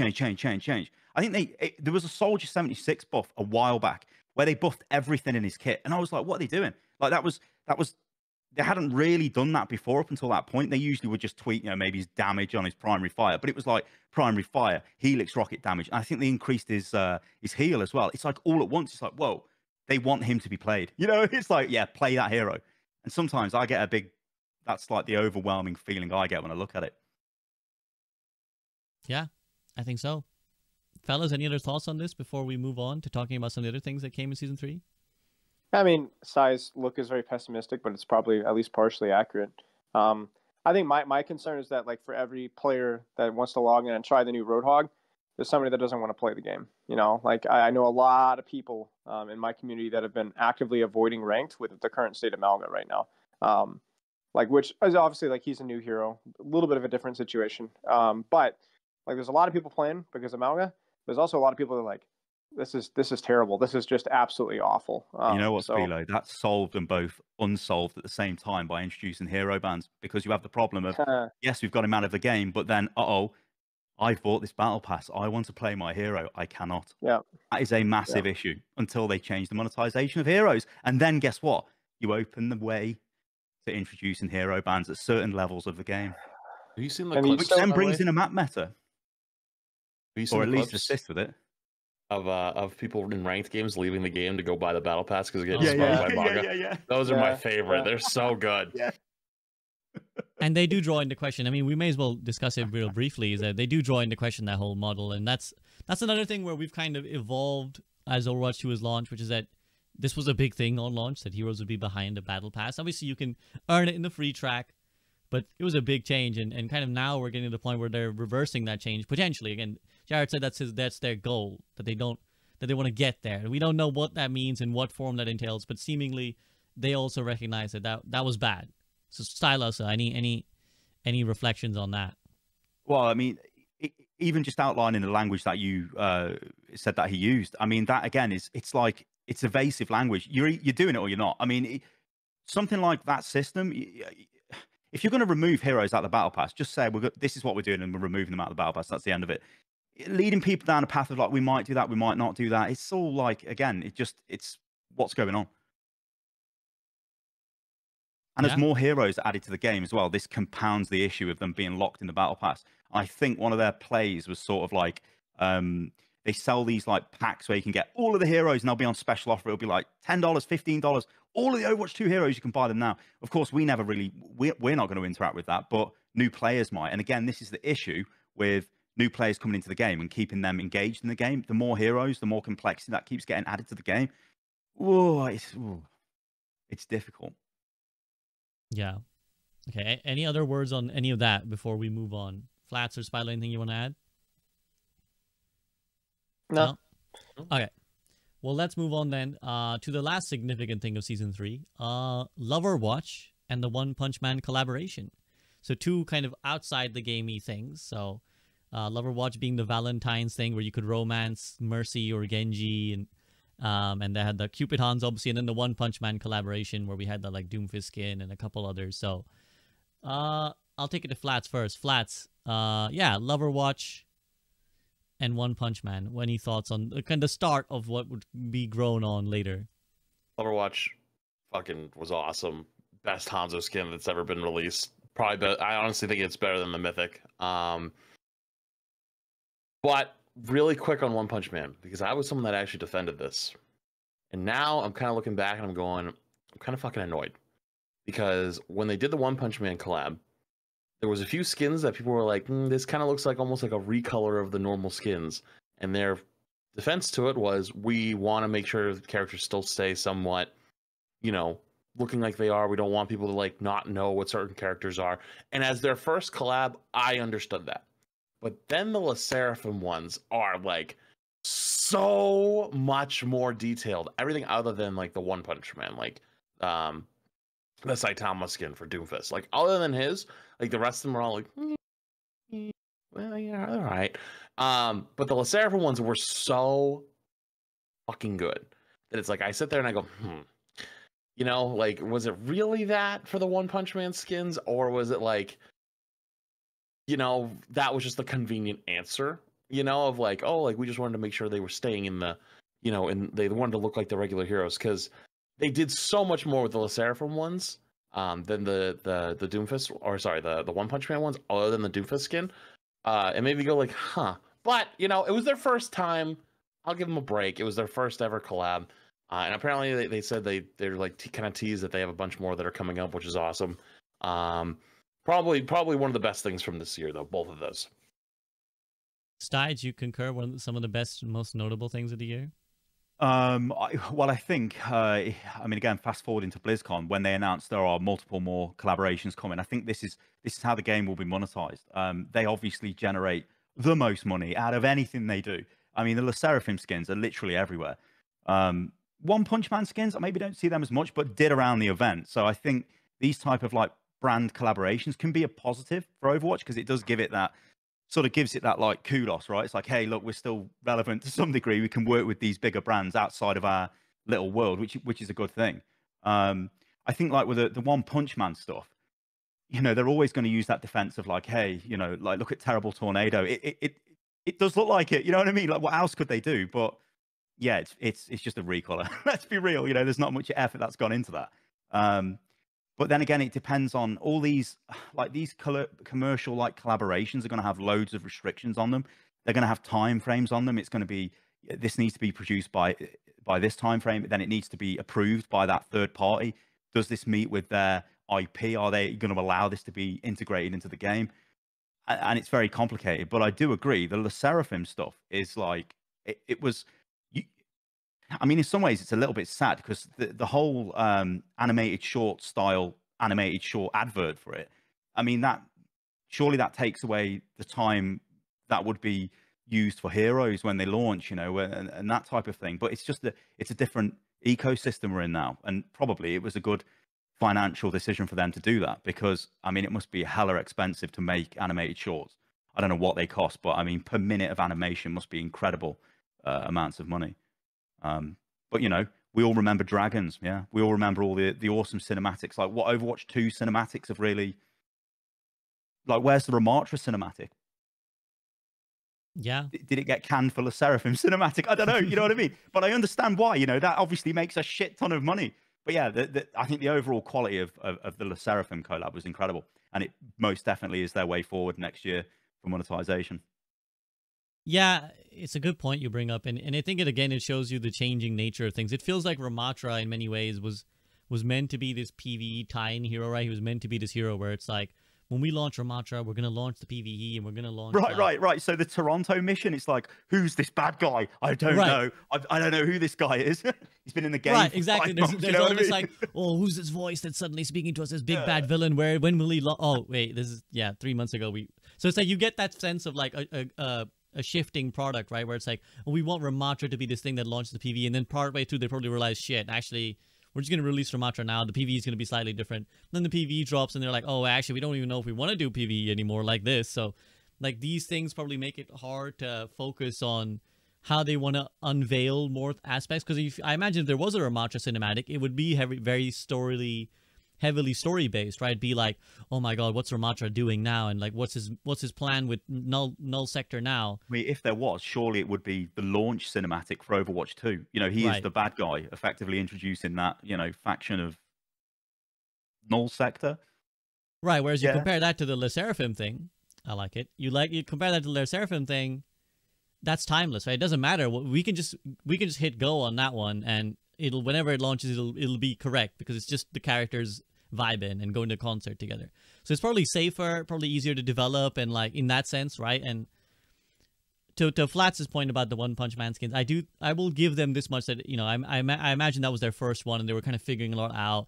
Probably like very quickly turned around as well. So maybe it wasn't as fire as it could have been. But Loverwatch, again, a quick note on that. Spilo, any thoughts on Loverwatch and One Punch Man stuff?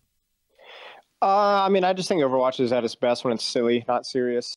I think, especially like with the departure of like PvE as like a serious goal of Overwatch 2, that's where I think like you have like the cinematics and the missions, and like I remember playing that mission in like New Queen Street, right, and having the Ramatra voiceover and be like, oh, this is sick, you know, this is super cool, like this guy's. But I think that like, you know, I'm not sure what's going on behind the closed doors here, but surely Le Seraphim has to be making them more money than the missions. You know, surely things like One Punch Man, Loverwatch. I mean, even things like surely Prop Hunt was a more successful event than a lot of the more serious stuff that we've had in the past. It was just fun, you know, it's just fun. So it's like, I think Overwatch is at its best when like, obviously there's like this overarching story going on behind the lines. But whether it's Loverwatch, Prop Hunt, Le Seraphim skins, like that, you know, that's where, at least personally, it feels best. You know, I'm not a K-pop fan, but for crying out loud, you know that they were making bank with that skin. And like Sty was saying, that's probably also a little bit easier than, you know, making another whole other set of missions, making, you know, another whole cinematic or whatever. Just make some sick skins, get a sick collaboration, you know, do something stupid or funny, Was it Boger talked about that with the Malga debate that you had SVB not too long ago? Just funny Overwatch is generally best Overwatch in my opinion. Right. I think that seems to be, I think what most people feel, where it's like we enjoyed the silly Overwatch, the Lucio beat drop, insta-killing people Overwatch kind of thing. So, okay, so that kind of... Maybe not that. Maybe not that? You're not a fan of that? Maybe. Bring back experimental. Okay, yeah, I think that's a good shout. All right, so that rounds up Season 3. We move on to Season 4. And this is where we get that big round of support buffs. So I foreshadowed earlier that Season 3, they start highlighting, hey guys, we know supports aren't having fun. Season 4, we see a big round of support buffs. Moira can fade during Coalescence. Mercy gets a big buff. Brig gets her Giga Rally. And pretty much everyone except Ana. Poor Ana gets a sleep dart nerf on her, on how long it affects tanks. So this is a theme where it's like Ana has been getting, as the other supports get buffed, Ana seems to get nerfed a little bit. And then Lifeweaver is added, Season 4 as well. So Season 4 in many ways the season of supports. So I'll get your guys' thoughts, since it's always a hot topic, and especially if you open up your Overwatch Twitter, there's always some new beef and debate going on about who's broken and what. But Spilo, you're often one to chime in, so big support buffs come through in Season 4. How do you reflect on it now as we've kind of come and seen the end goal of it all? Yeah, I mean, the short TLDR for support is just that, like, you know, it was largely a skill issue for, I think, a lot of support players transitioning into Overwatch 2. And I don't even say that with, like, you know, any sort of, like, malice, you know. Like, I just think that we're not able to adjust to, hey, I have to actually make plays and take space and take angles and take duels, you know. So some players adjusted well, some players didn't. Obviously took some time for people to be able to fully exploit the support passive and all that kind of stuff. So, you know, obviously a lot of net support buffs. Gosh, you'd have to go through each one individually. But I think obviously, like, can be a little problematic overall. I think, like, the return on investment for the amount of effort taken to get the value with the support changes, I think was a challenging part. And I think while you could look at a fade change and be like, hey, that gives Moira more playmaking opportunity, kind of going back to what you were saying earlier, SVB, with the vape change, in some ways, yes, but in some ways it also removes a counterplay to that ultimate, right? So I think, like, that's a consistent theme for a lot of these characters, is that they have more ways of counterplaying you, but you're losing ways to counterplay them. And that becomes a problem when that character generally takes less effort to get the amount of reward than it does with other characters. So won't go down that rabbit hole, but that's my take. Lifeweaver, I mean, just a disaster. Really a disaster. I think he's in maybe an okay spot right now. There are some aspects of him that are pretty fun right now. I'm still a Lifeweaver hater, but I think there are some aspects of him that are redeemable. But I think really made me question the playtesting, and that was immediately. A very gimmicky character, some serious questionable hero design issues, whether it was with Pole, you know, the way his weapon functioned, even things like the hitbox, right? Like, probably the worst release we've had yet. I think. Yeah, I think even if you're not a Lifeweaver hater, I think everyone can agree with that. Although, again, it does create one of the most notable moments of Overwatch content creation, which is Boger's unranked GM on Lifeweaver, and that whole torturous, you know, who was the Greek guy, the Sisyphus, right, who had to push the rock up the hill endlessly, like that was his punishment. That's how that felt, basically, where Boger was given a Greek punishment. But yeah, Sty, I'm gonna take it to you next, and then we'll go flats after. But yeah, just the support buffs, the Lifeweaver. Any thoughts on all of that?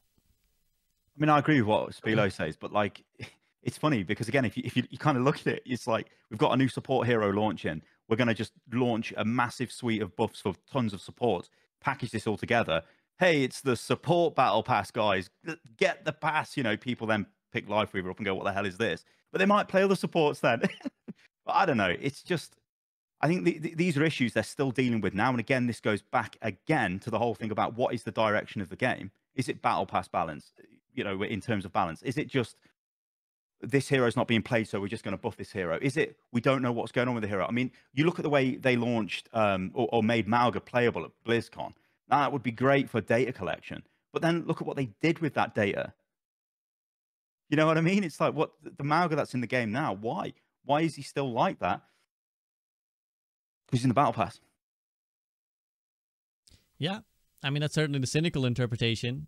flats. Is that an interpretation that you agree with? I want to talk about the sport thing after, so remind me. But I definitely I don't totally agree with that. I think the MAGA thing was great. I like genuinely like not to like man, how do I say this without being an ass? I think that their tank philosophy sucks. Like it's just not good. It's just really, really bad. And like the data made MAGA launch before, you know, like day one. I think he was like fun for like 2 days, which was more fun than I first played him.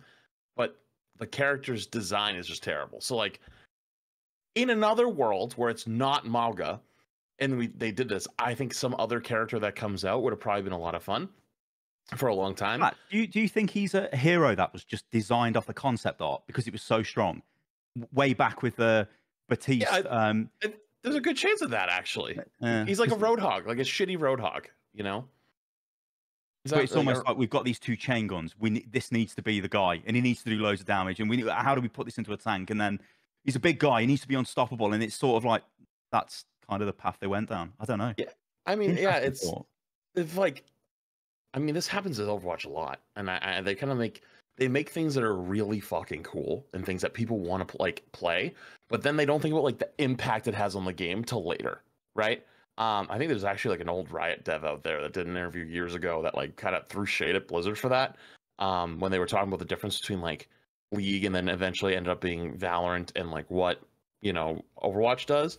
But basically, like, I'm with you on that. Like, it's kind of like he's been around for like a long time. Like, people have been waiting for MAGA to be released for forever.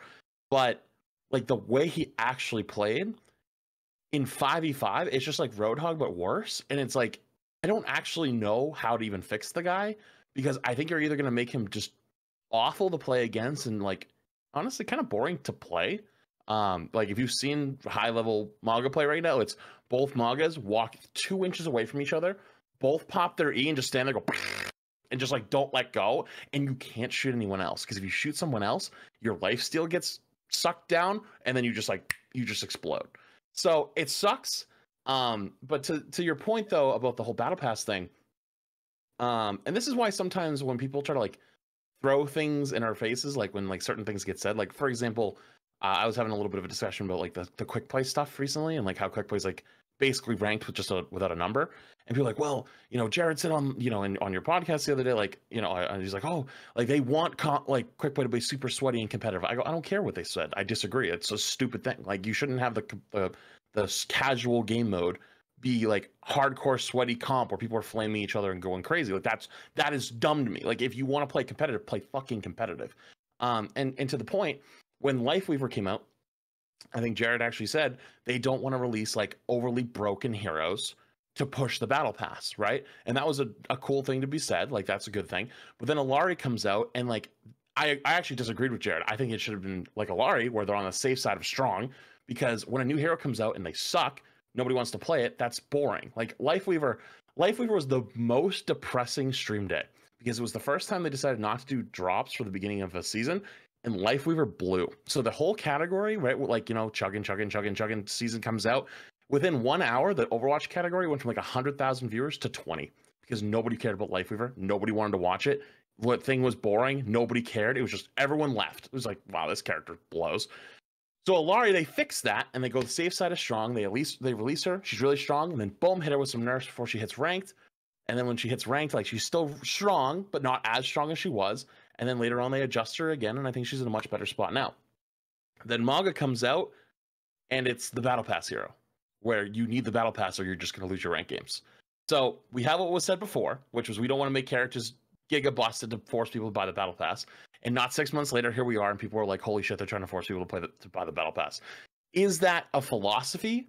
I would argue no. I think genuinely they're just really fucking bad with tanks, not only balance-wise, but MAGA is just so poorly designed that like they're pigeonholed into trying to make him strong enough that people will play him and have fun.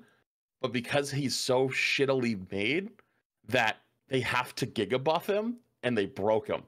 And then it's compounded by it's December and they went on holiday, so they're all gone.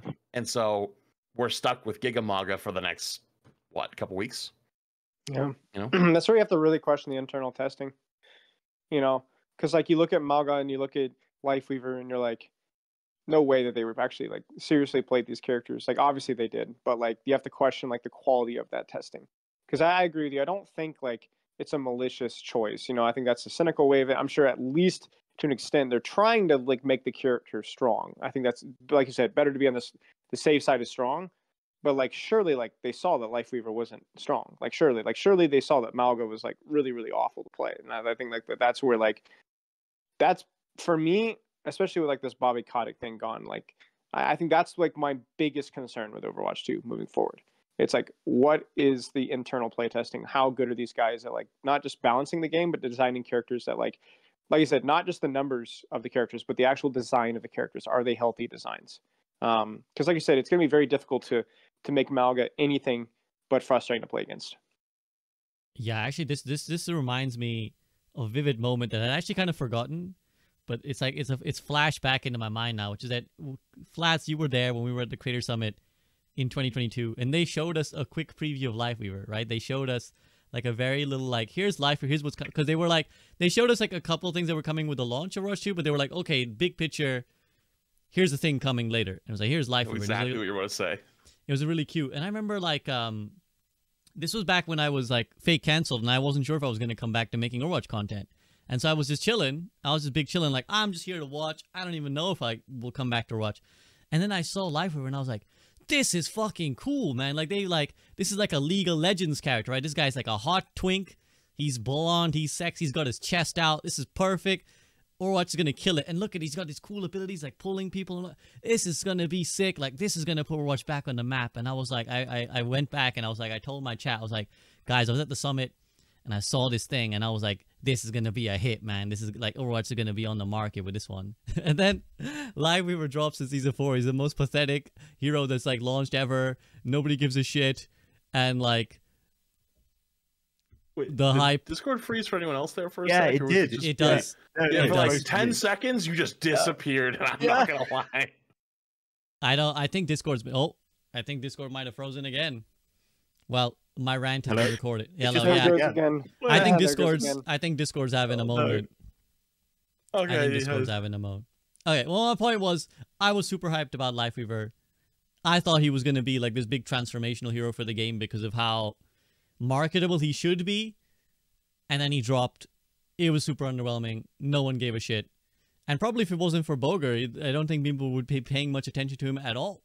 It's just the fact that we had this great narrative that made it so that we now even think about him. But yeah, it's sad that that was a missed opportunity and that we kind of bungled that one. Flats, you have something you want to say? I don't know if you brought this up, but I remember when we saw him, I might have been ML that brought up that was like, does he just heal? That's it? He doesn't do anything else? And they're like, oh, he's not done. We still got some things. And like, it was pretty much exactly what we saw. Like, it was legitimately exactly. And like, that was supposed to be like almost a year later, like, oh, we still got a lot of changes to make. There was no changes that got made. So. And that's where the disappointment came, right? Where it's like, that was the case with a lot of these things where we were kind of like given these pictures of what's coming. And it was like, oh, it's going to be really great. We're going to keep, like, this is just the basis. We got more. And then a lot of them were exactly what they were. Listen, old man Star has got to talk now. This is what happens when you go to a Blizzard event. You get whipped up in the Blizzard, like, whoa, I can't believe it. And things get glossed over. And it's a natural thing. It's a thing I've definitely been through. And I think that bleeds into the team as well. They can design things and build things and think this is going to be absolutely awesome. Everybody's loving it, and it drops, and then you're like, uh-oh, what's the community feedback? We thought this was great. We thought this was generous. We thought this was X, Y, Z or whatever, but it didn't turn out to be like that. And it's sort of like they're in like their own little world sometimes. So it feels like they need to break out a little bit. Mm-hmm. Yeah.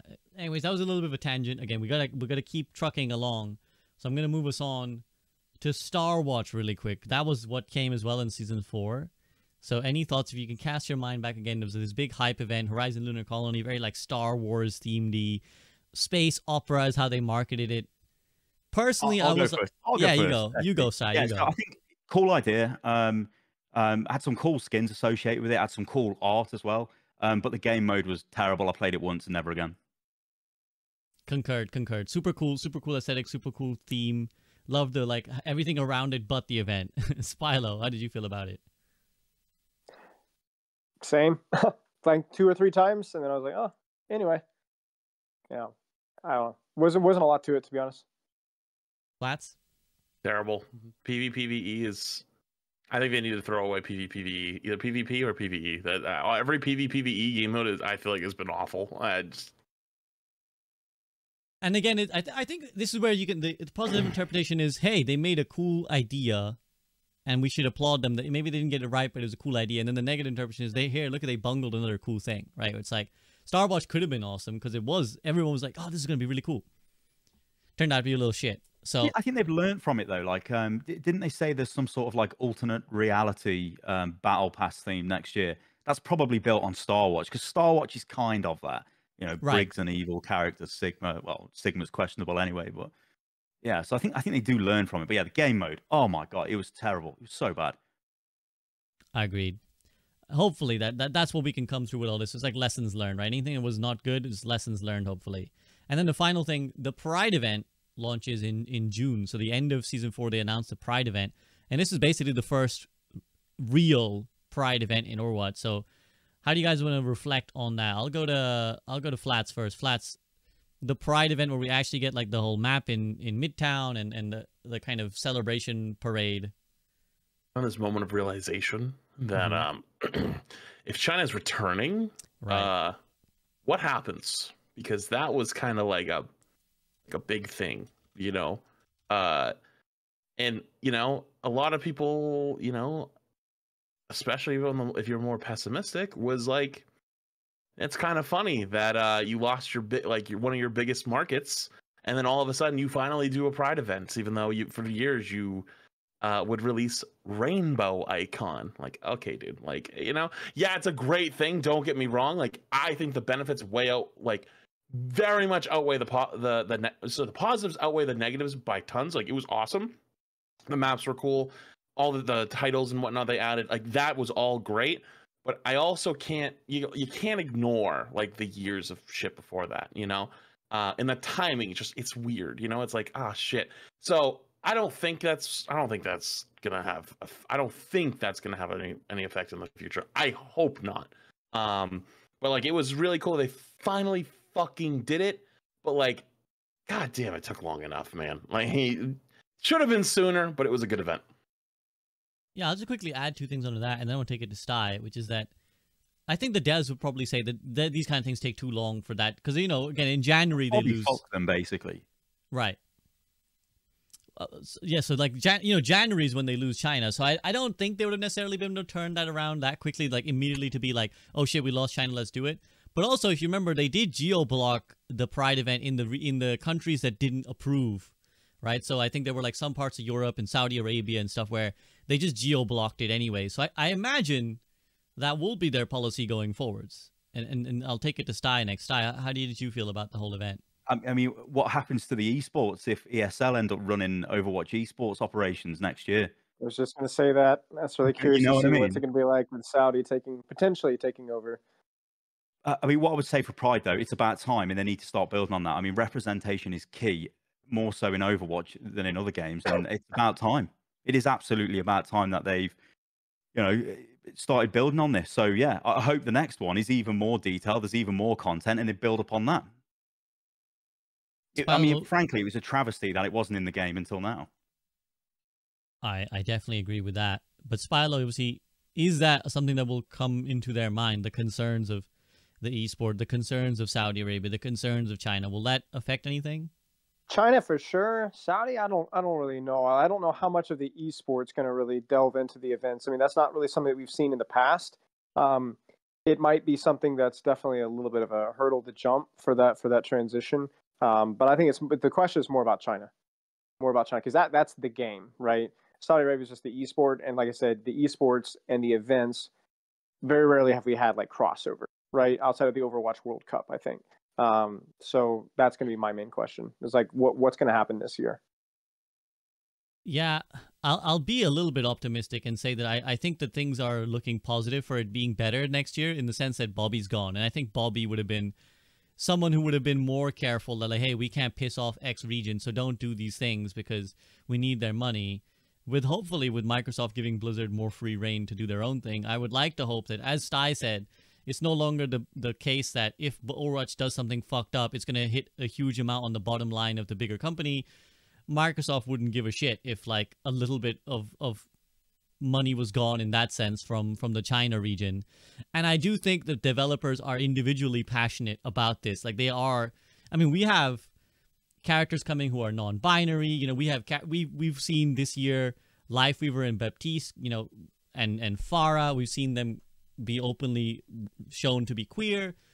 So I think the signs are positive. I think we're seeing them slowly emerge out of the shackles of Activision Blizzard and slowly start to show more like substance on these issues, where previously they have dodged. And as you guys rightly point out, it's a travesty that has not come till this year. But I do think they're starting to show that they care about it. And I think that is where it's important, because Pride Month always gets into the same situation where corporations are like, we care, and then, you know, the minute the month ends, the icons all go away and you never hear about them ever again. And I think that's where companies have to show that it's not demonstrative, it's actually meaningful. It's not just for PR, they actually do care. And I'd like to believe that the Overwatch team does care, and if they don't, then I will be right up front and center to criticize them for not doing enough. But I think it's looking good for next year. I think there was a good start. Any other thoughts on this before we move on to Season 5? All right. So Season 5, even in my notes, it says Forgotten Season, because this was obviously no hero, and we knew season... It's funny, because looking back at the blogs and everything, I was looking through the, like, you know, the history, and almost like a day or two after they announced, like, Season 5, here it's coming, they start pumping out, the Season 6 is coming, by the way. Season 6 has the PvE. We've got all this shit. Flashpoint is coming in season. We got all this cool shit coming through. Aren't you excited? So it does feel like they did Season 5 a little bit dirty. But we have Cactus Puppy in chat, who, of course, made his Demon Lord game mode. So that was a cool thing that came through. Yeah, that's awesome, by the way. That they should do more of that. Yeah. No, go on, Sty, go on. No, they should do. I mean, like, the workshop is a chronically underused thing in Overwatch. I know it's a bit janky, but people who know what they're doing with it can create some genuinely fantastic things in that. Even way back in Overwatch 1. And I'm pretty sure the workshop was built with, like, 2 or 3 guys worked on it. I actually did an interview with the developers. Do you guys remember a guy called Darwin was a workshop creator? Yeah. Me and him interviewed the developers that built it, and it was like a total passion project. Insane, but it's a criminally underused thing in the game. And as we keep seeing, the workshop creators generally make pretty good stuff that might even be better than what Blizzard are giving us. So give them the tools and let them make the systems and the games and let them have their way. Are you familiar with Epic Games and what they do? Yeah. Yeah, so like to give a quick recap, basically what Epic Games does is like, so they have a creator program, right? Like, you know, like creator codes or whatever. But part of that creator codes system is also for maps and like game modes. And what happens is 40% of their item shop, 40% of their item shop is put aside for creators.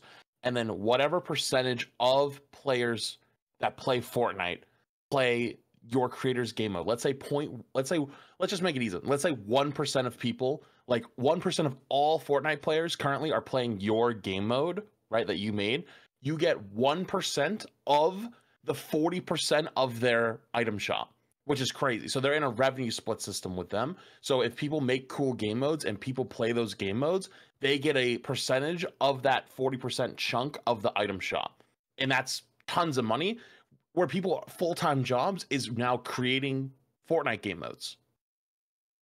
Yeah, it's sort of like a Roblox style approach. Although what I will say to that though, Flats, is I do think that actually ends up losing Epic money, and it was cited in there where they had mass layoffs, and it was like, the way we monetize our game and the split with creators, which includes the people making the custom games and everything else, is like it is taking money out of the game. So I think it affected their workforce in some regard. That same one, though, also credited their growth to creators, though. Yeah, right? Well, it makes it sustainable long term. That's the thing, you know. And look.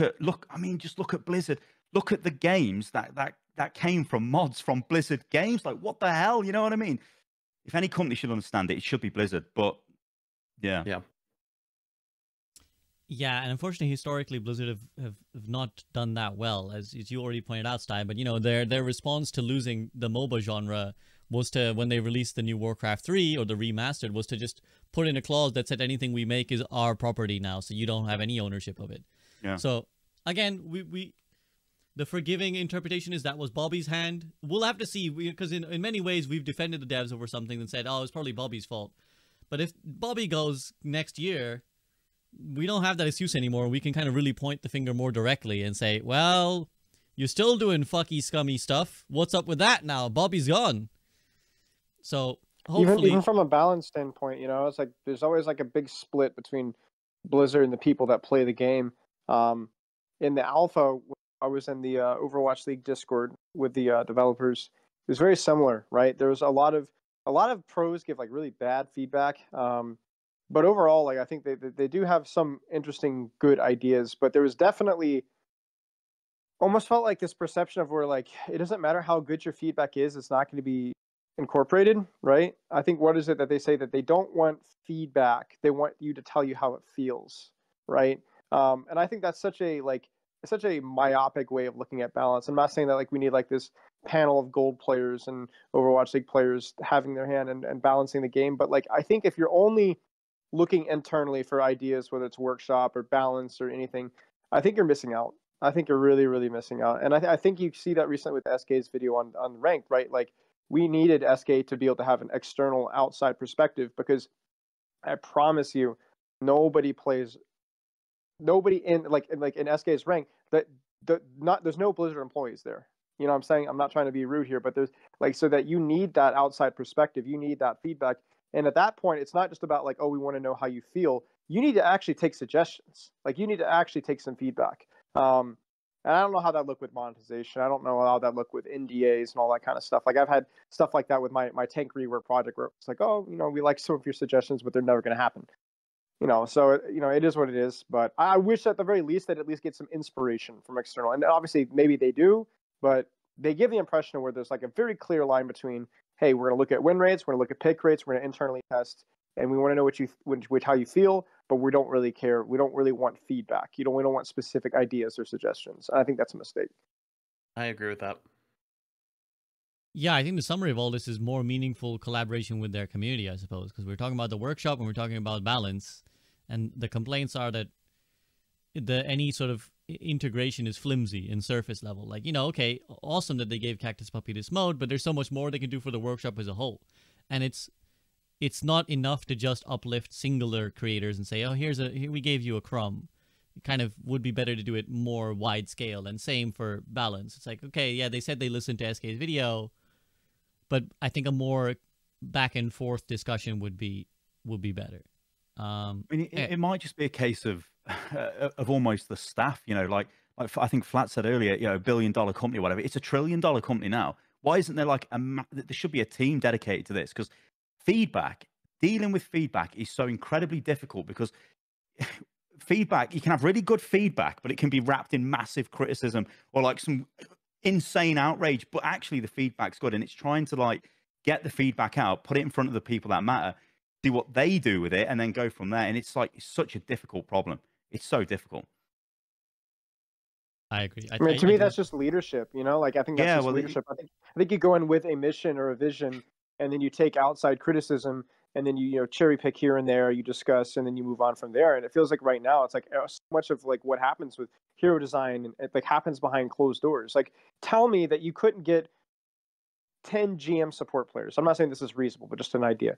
10 GM support players play Lifeweaver before he was released for a week, and tell me that they would not have found a way to save Blizzard time. Like that, absolutely. Like at the very least, you could have cherry picked. Okay, well, I don't like that feedback. Like it still goes around Blizzard's vision, or Jared Noose's vision, or the producers, or the whatever vision. But like, you need a certain level of player, and I think that that's something that over and over and over again. Like, I don't know what's going on behind closed doors, but it really something stinks. Right, something stinks in terms of play testing, whether it's, like I said, the hero designer or the workshop stuff. Like, there's so many things that, like, man, if they had any sort of outside perspective, this could have easily been sniffed out, and yet it wasn't. It was released like this. How? Like, how? How is it possible? I know we're retreading old ground, so. No, I think I agree, hard agree. I think everyone agrees, and I think it's good to be brought up. I will move us on though, just to be efficient with time. Let's move on to season 6. There's a few things that happened season 5 that, the mythic skin that changes, nice, but wasn't outstanding. And we've had the mythic skin discussion recently as well. And then Team Q, which was kind of done in a half-hearted way, but I think we'll see season 9 what their plans are, and then I think again we can talk more meaningfully about how people are allowed to play together. So season 6, of course, in truth, this was really the launch of Overwatch, right? Everything is preamble up until this point. This is truly the launch of Overwatch 2, and again, this is what Sty was talking about, where it's like it's a post PvE world that we've kind of lived in at this point onwards. So just, we've obviously all had lengthy discussions about how the PvE was launched and how it was released. But now, basically 6 months onwards, what do we think, guys? Like, what was the lessons learned from the PvE? I'll take it to Sty first. The fact they can't make PvE content. I mean, they can, but it was such an outdated experience. And, I don't know. I've got this idealistic view of Blizzard. They're going to give us the greatest content ever. And it's like, oh, yeah, the PvE, surely this is going to be awesome. It's going to be a new take on it. And then it's like, oh, this is like, again, not to be derogatory to developers or workshop developers, but the community probably could have made a more interactive mission. I mean, there were things like, some things were really good. You could see the things they put the effort in. To be honest, I could just talk about this for hours, and I have spoken about this for hours, but I think, it was a moment where they'd worked on this content for years and they just needed to do something with it. Let's just get it out and then let's just go from there. And I just think I was very let down by that. But like, again, this is being like super cynical about it, but going back to the launch of Overwatch and selling the Watchpoint pack, it wasn't specifically stated that this was for PvE. But a lot of people were like, oh, hey, we're buying into, I mean, it was early access at the time, right? Overwatch 2 was. We're buying into this thing. We're going to get this PvE experience. And that's kind of what we're moving towards. And then after season 6, that's not the case no more. So, yeah. And then they need to find their feet again. They obviously deal with horrific messaging around the cancellation of PvE, which was really bad. But I understand they had to say something, but again, was really poorly handled. And I think anyone could see what the reaction was going to be as soon as they announced that in the way that they did. So yeah, they've got to take the licks for that, but that's on them. Whatever was going on with the development of the game resulted in the PvE experience that we've got, which was just inadequate really for this game. And you could see this was not going to be the thing which they could rely on to monetize the game. So yeah, we've got to rethink what we're doing, guys. And honestly, it was mediocre, the PvE experience. Yeah, but maybe it was built up too high in my head. I don't know. Maybe they did this to themselves, over the years of teasing it and leading us up to that point, that crescendo, and then it's like, Yeah, I mean, I don't think they would ever themselves be mad that we were in the podcast, we were in the call saying Blizzard doesn't make bad games, especially PvE. We were all said this. We were like, it's gonna be good, guys, surely. Because Blizzard don't fuck it up. And I'm sure they wouldn't be like, no, don't say that we make good games. No, we make mediocre, shitty games. Promote that. No, we don't make it. So I'm sure they would never be like, oh, you guys, you were wrong for thinking we do it well. But Flats, at least, the positive we can say is they kind of seem to have learned from it quickly. But man, how do we reflect on that, the whole thing? I mean, well, that's why when I look back and whenever I was like, well, PvE was canceled. And they're like, well, actually, shut up. Like, it was canceled. Like what was originally the vision, and you can go back to old posts and videos from Jeff and him saying like what they had envisioned, right? Like, they didn't envision it to be a play it once and never touch it again experience. It was supposed to be almost, well, not like the campaign. Like, the campaign is what we have now, but it's like PvE itself was supposed to be like an endlessly replayable, almost like its own separate game, right? And what we got was like a one-time playthrough, experience. I personally had fun. Like, me and my 4-stack went through on Legendary from the start, trying to figure everything out. And like, it was filled with fucking bugs, which made it 10 times harder. Which was honestly kind of made it even more hilarious because we lost so many times on the New Queen Street mission to stuff getting stuck in the boat, or running into a random fucking wall, or, something gets bugged, like some interaction got bugged, or for example on the third map, like Brig Bash, if you were any near that giant turret, you'd have to bash someone to get them out of like the the hunter thing that was like sucking them in, and you go to bash them and hit an invisible wall, so then they died, and you're like, ah, shit. This is crazy to hear this, because the Overwatch 2 engine was designed for PvE. When they did the what was it, the Blackwatch one, way back in, like, what year was that? 2018 or something? Yeah. They took a bunch of content creators over to Irvine for that, and they were like, hey, look at this. And we were like, oh my God, this is insane. They had drop ships flying in, and they were explaining to us, this doesn't work in our game. And they were like, we had to build this in a way that is just terrible. But, it sort of functioned. And then the Overwatch 2 engine was meant to be this thing which would allow them to easily make a load of PvE content. But if you're, like what you're saying, obviously it's not the case. Like, what the hell has gone on? No. Did you play the PvE when it released? Yeah. Yeah, it was just like, I don't know if you played that mission, the third mission with Brig. Like, it was legitimately unplayable. Like, we had to change our whole strategy. Yeah. Huh? The Torb mission, one. Yeah, the Sweden one, yeah. We changed our whole strategy to nobody go near the fucking middle. So in case somebody got kidnapped, then like the Brig had to run all the way around, make sure like, okay, I'm away from the turret. Now I can whip shot them. Now I can bash them. Now I can save them. And that way, like, we had to play around the bugs. That was fun. Okay. I had a lot of fun. Was it good? No. That was terrible. But I had fun with it. But like, to me, that's why I always still, to this day, I'll stand by that PvE was canceled. Like, it is not what it was supposed to be. And I think you're right. It's very archaic. It feels old. And my ideal world of what I thought the PvE would be would almost be like COD Zombies, where like there's lots of enemies, like you're holding them off, you're holding the line, but it's just a few enemies with massive health pools. I mean, so you can play on Legendary. The Rio mission was essentially identical to the one I played in 2019. Like, what? It was Seagull said. Yeah. It was literally the same mission, and they just made them harder. Like, they just made them bigger health pools, and it's like you just took longer to kill them. And it's like, that's not fun. Like, no. Hell, shouldn't we have learned that with like playing Orisa meta? Like, I don't know. Which is funny because the later PvEs were just big Orisas being fought. Like the Diablo event was just giant Orisas. I was like, this is this PvP, but with Orisa meta. But I concur. I'm not trying to be cruel when I say this, but I agree with Sty that I remember in the end of Overwatch 1, I played a Halloween mission that a workshop creator made, and I played it with like Lemon Kiwi and Leg Day, and it genuinely had more depth than the PvE. Like, I still to this day have only played the Rio mission because I got so fucking bored. I've got it bought and has not played the second and third mission because I was so fucking bored solo queuing this shit. And genuinely, that workshop creator mode had more depth. It had items. It had like dialogue that you could like interact with in the game. Like, you could choose some different passes, hidden items. It genuinely had more going on. And so, yeah. Shout out to Therister, by the way. Now goes by Vilt, it says. Cactus Puppy who made the mode. So shout out to them. Spilo, I don't know if you're still with us, if you're not feeling too well, but do you have any thoughts? No, I mean, I'm dying, but yeah, no.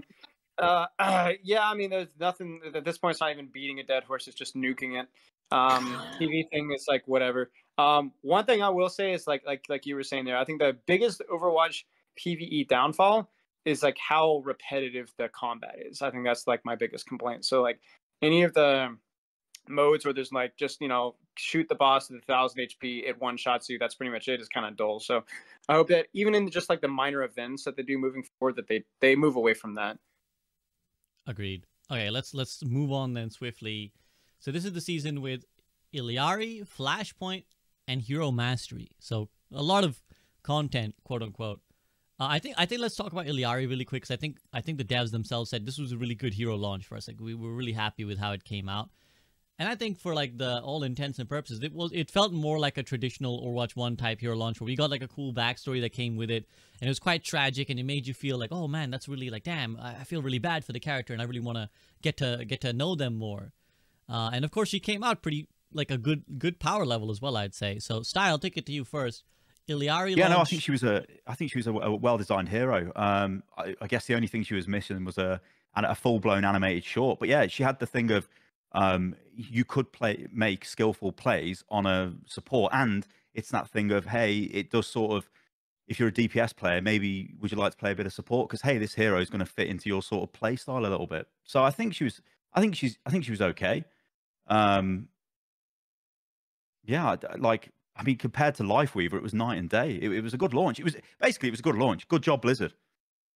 Yeah, Flats. She was a little bit strong though, and they did tone her down a little bit. But like we said, erring on the side of like being slightly strong. I played a ton of it. Like, to think like I didn't touch Lifeweaver at launch because he was shit boring. I don't play Lifeweaver anyway, but he was just terribly boring. Illari was not. I was like, hey, this feels like an Overwatch 2 hero. Yep. Obviously, we've Anyway, whatever. Carry on. We'll be here all day. No, yeah. How long have we got left? 10 minutes for like what? 5 seasons? Yeah, we're gonna have to go quicker. We're gonna have to go quicker. Flats, go ahead. I'll go really quick then. Good Hero was fun. That was around the community started to realize support might be a little broken. I think for the last couple seasons, I was one of the few people that like originally it was like, holy shit, this is getting out of control. And season 6 was like the season of like, oh, maybe, yeah, okay.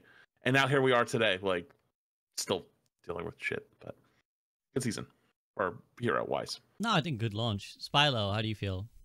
I'll speed run it. Illari, good hero. Pylon, kind of strange, honestly.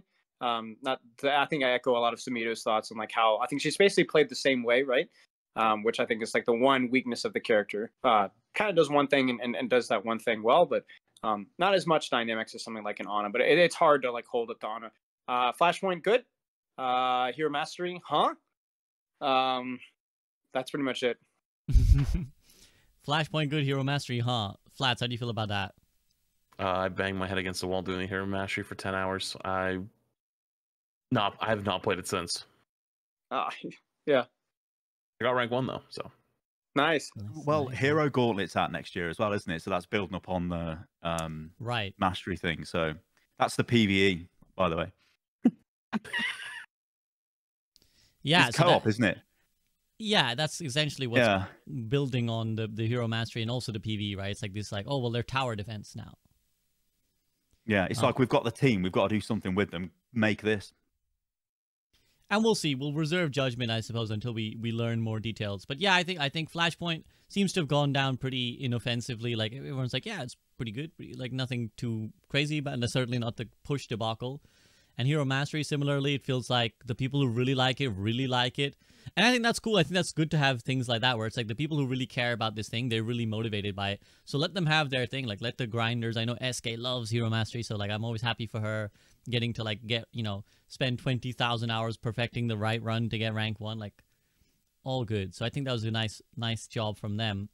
I'm gonna skip past the defense matrix and move to season 7.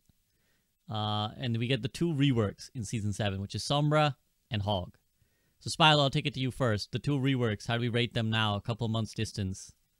Sombra, I think, is like one of those characters that's like honestly really, really, really hard to balance, because anything that like revolved around taking away other people's abilities and permanent stealth. I totally ripped you off with a great Sombra debate not too long ago, and I think we discussed it at length. I think there's still issues around permanent stealth. I think I'm not a fan of the recent EMP changes, certainly. I think there's still some things they could do with the character, but a lot harder to play. Well, I would say necessarily harder to play, a lot more fun. I think like one of the things that I learned away, like I feel like I learned something from some reason where I felt like, wow, actually incorporating risk into actions is fun. Like with the translocator change, like having to like actually aim that, like it's still a wonky hitbox. The animation is still slow. They need to fix a lot of things with that. But like the whole aspect that, hey, I'm risking my life for going for this instead of like, oh, I'm just going to press the button when I get low. I have to aim. It doesn't go a million feet. Like that, I found that was like a lot more punishing, but also a lot more fun. So I think like overall, like definitely a step up. Is the hero like fixed? No. Like hack is still, a really tough ability for a lot of people to deal with. Permanent stealth, spawn camping, all that kind of stuff. You can argue about that a lot, but unquestionably, I think better. Flats, Sombra rework? I'm going to make a quick note because of our conversation very much earlier. I got to be one of the people that play tested Sombra because they needed tank players, and Emong was as well. And Emong actually is the one who suggested the change for them to pick up the pay, like for Sombra to go into stealth after throwing the translocator. That's not how it originally was. It was her normal timer, and it felt terrible. He was the one that actually suggested that, and then they implemented it. So great change. Adds a lot of dynamic. So like talking like with their conversation earlier about taking community feedback and whatnot, and like outside feedback can actually be very helpful, and that was one of the changes for it. Overall though, Sombra I think was a really good one. Hog, I think was kind of just funny. It was just like, here, you have a trap now, and it's like, you know, we changed your heal and. It's frontline presence, mate. It's frontline presence. Yeah, he does so much for Steam now. He does so much for Steam now. Yeah, but didn't they? They changed Hog though, didn't they? Because he had an AOE heal off the stuff they showed us. Remember? And then he didn't when he launched. Oh, I didn't. I wasn't in that one. No, yeah, I wasn't. I'm sure he did. Yeah, everyone expected the 1-3-2 Hog, right? When we Yeah. I think it was that, and then they got rid of it, and then it was just he vape healed himself. Yeah, that would have been fun if that made it in as well.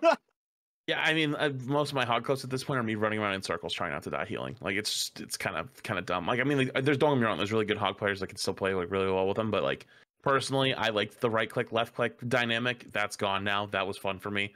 The trap is just kind of just fucking annoying. Like, you know, it doesn't feel that powerful to use, but if you get hit by it, it sucks. And yeah, like we already beat it into the ground about like removing like counterplay with the heal and all that shit. So yeah, Hog bad is what I'll say. Hog rework bad, unequivocally bad is my opinion. So we talked a little bit about the Halloween event, but I think just quick like, you know, summary of like you guys. I think the Diablo event was fun.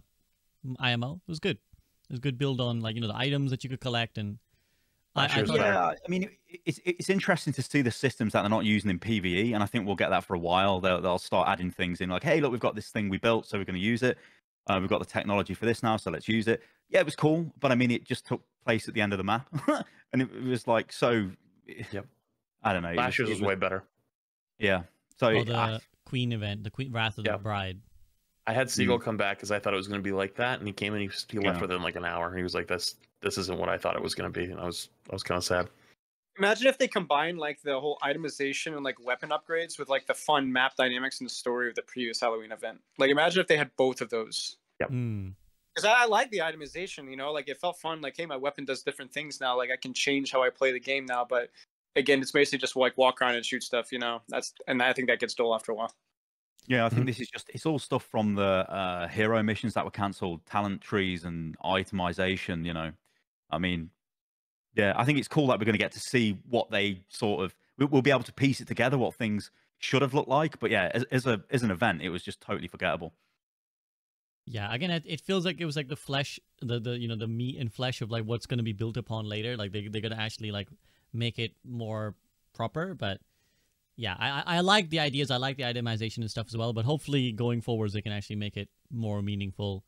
And then, of course, November, we get Le Seraphim and BlizzCon. So the live Le Seraphim performance, the collab, the skins, the song.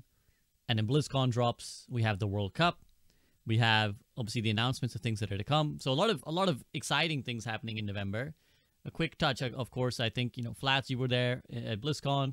Spilo and Stylosa, I don't think you guys were. So Spilo, your sort of impression outside looking on BlizzCon and how you viewed it. I mean, it was great. I mean, the rank system was really cool. New ranked rewards. I don't know how impactful the whole Emerald thing will be, but I mean, there's nothing but really good things to say about it. I think the World Cup was obviously really, really exciting.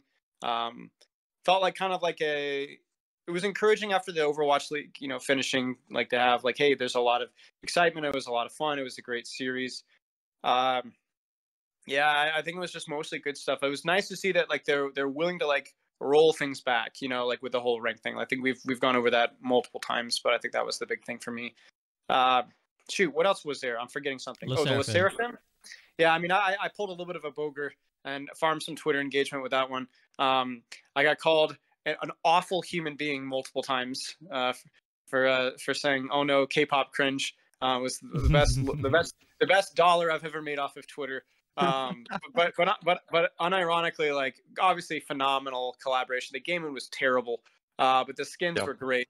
The performance, I think I didn't watch much, but I heard it was like kind of like a, you know, whatever. But I mean, come on, like that like I think like you know, joking aside, like it's good news for Overwatch that they're getting actually good collabs. People are excited about it. You know, making good skins, harmless little game modes that they're not that much to it, but like they're harmless. You know, so like it was a great thing, I think.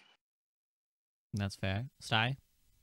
To be honest, I'd focus on the World Cup because the World Cup this is the gateway drug into the esports ecosystem for the casual viewer. Like, they don't give a shit about Overwatch League. They don't give a shit about any. They just don't. But they do care about their country. They do care about their content creators. Except for Team Canada. Except for Team Canada. You hear about that, y'all? Oh yeah, I was in the venue. That was something else. What happened? They basically they had the Team Canada game ran over a little bit. I see. Yeah, so South Korea, you know. So word on the street is that they didn't expect Team Canada to like win a map or whatever, so or to be as competitive. So then they just like freaking just cut the broadcast right there.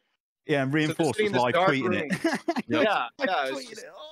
You know, I mean, I get it, but surely there has to be another solution. Like, that has to be prepped better, because that just leaves a bad taste in a lot of people's mouths. But it is what it is. It's a classic Blizzard esports moment. On top of that, too, like the way it was set up was like BlizzCon opened at 10, but teams were in at 9.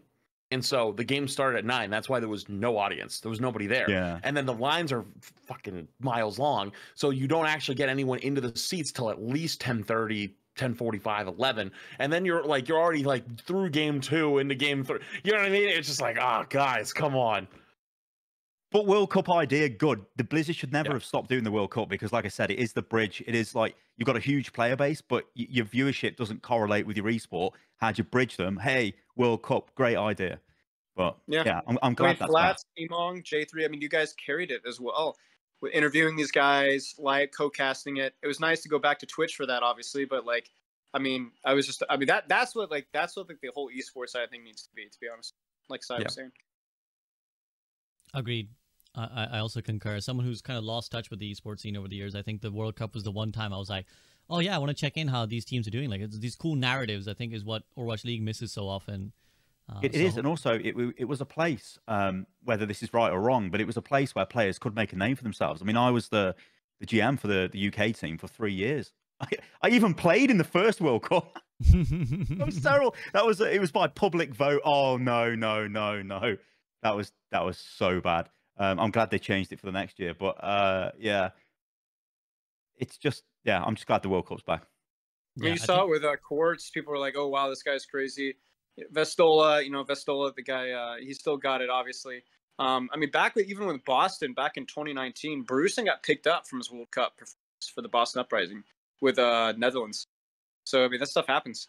Yeah. Oh, totally happens. Yeah, and I think we spoke about it at the time as well, about just how good the World Cup is, and hopefully more things like that. I think that's where Blizzard's involvement should stay on the esports side, and then let the scene otherwise be kind of organic, as Spilo's already mentioned.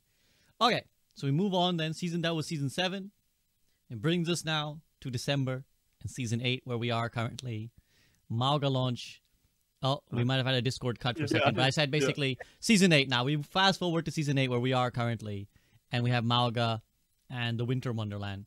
So we kind of talked a little bit about Mauga already, talking about he's kind of boring and makes Flats called into question their handling of tanks in the general.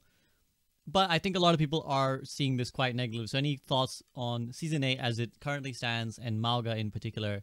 I'll go to Spilo first.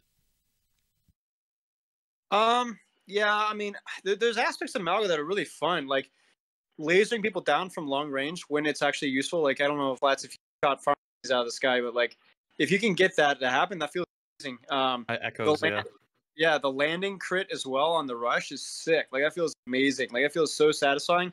But again, it's like one of those things where like they do some number, but they don't really deal with like some issues. I'm not going to be overly pessimistic. They did revert the incendiary changes.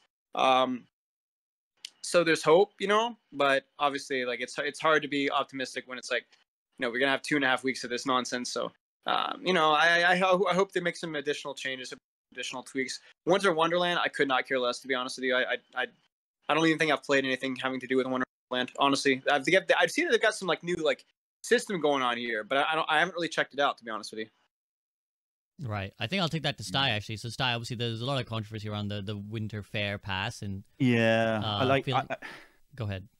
Yeah, I think like the thing with that is, you see messaging from Blizzard, from Jared, where it's like, hey, this is we're giving you a lot here for. There's a lot of value. We thought you guys would like this, and we'll be checking the FOMO. I mean, that's complete bollocks. I mean, the whole thing's built on FOMO. The Battle Pass is built on FOMO, and has been since it's been in the game. But the Winter Wonderland stuff being like, you pay for a premium pass, but you don't get enough of the tickets to unlock all of the content. But wait, you can go into the store and buy enough tickets to just unlock the content. It's weird.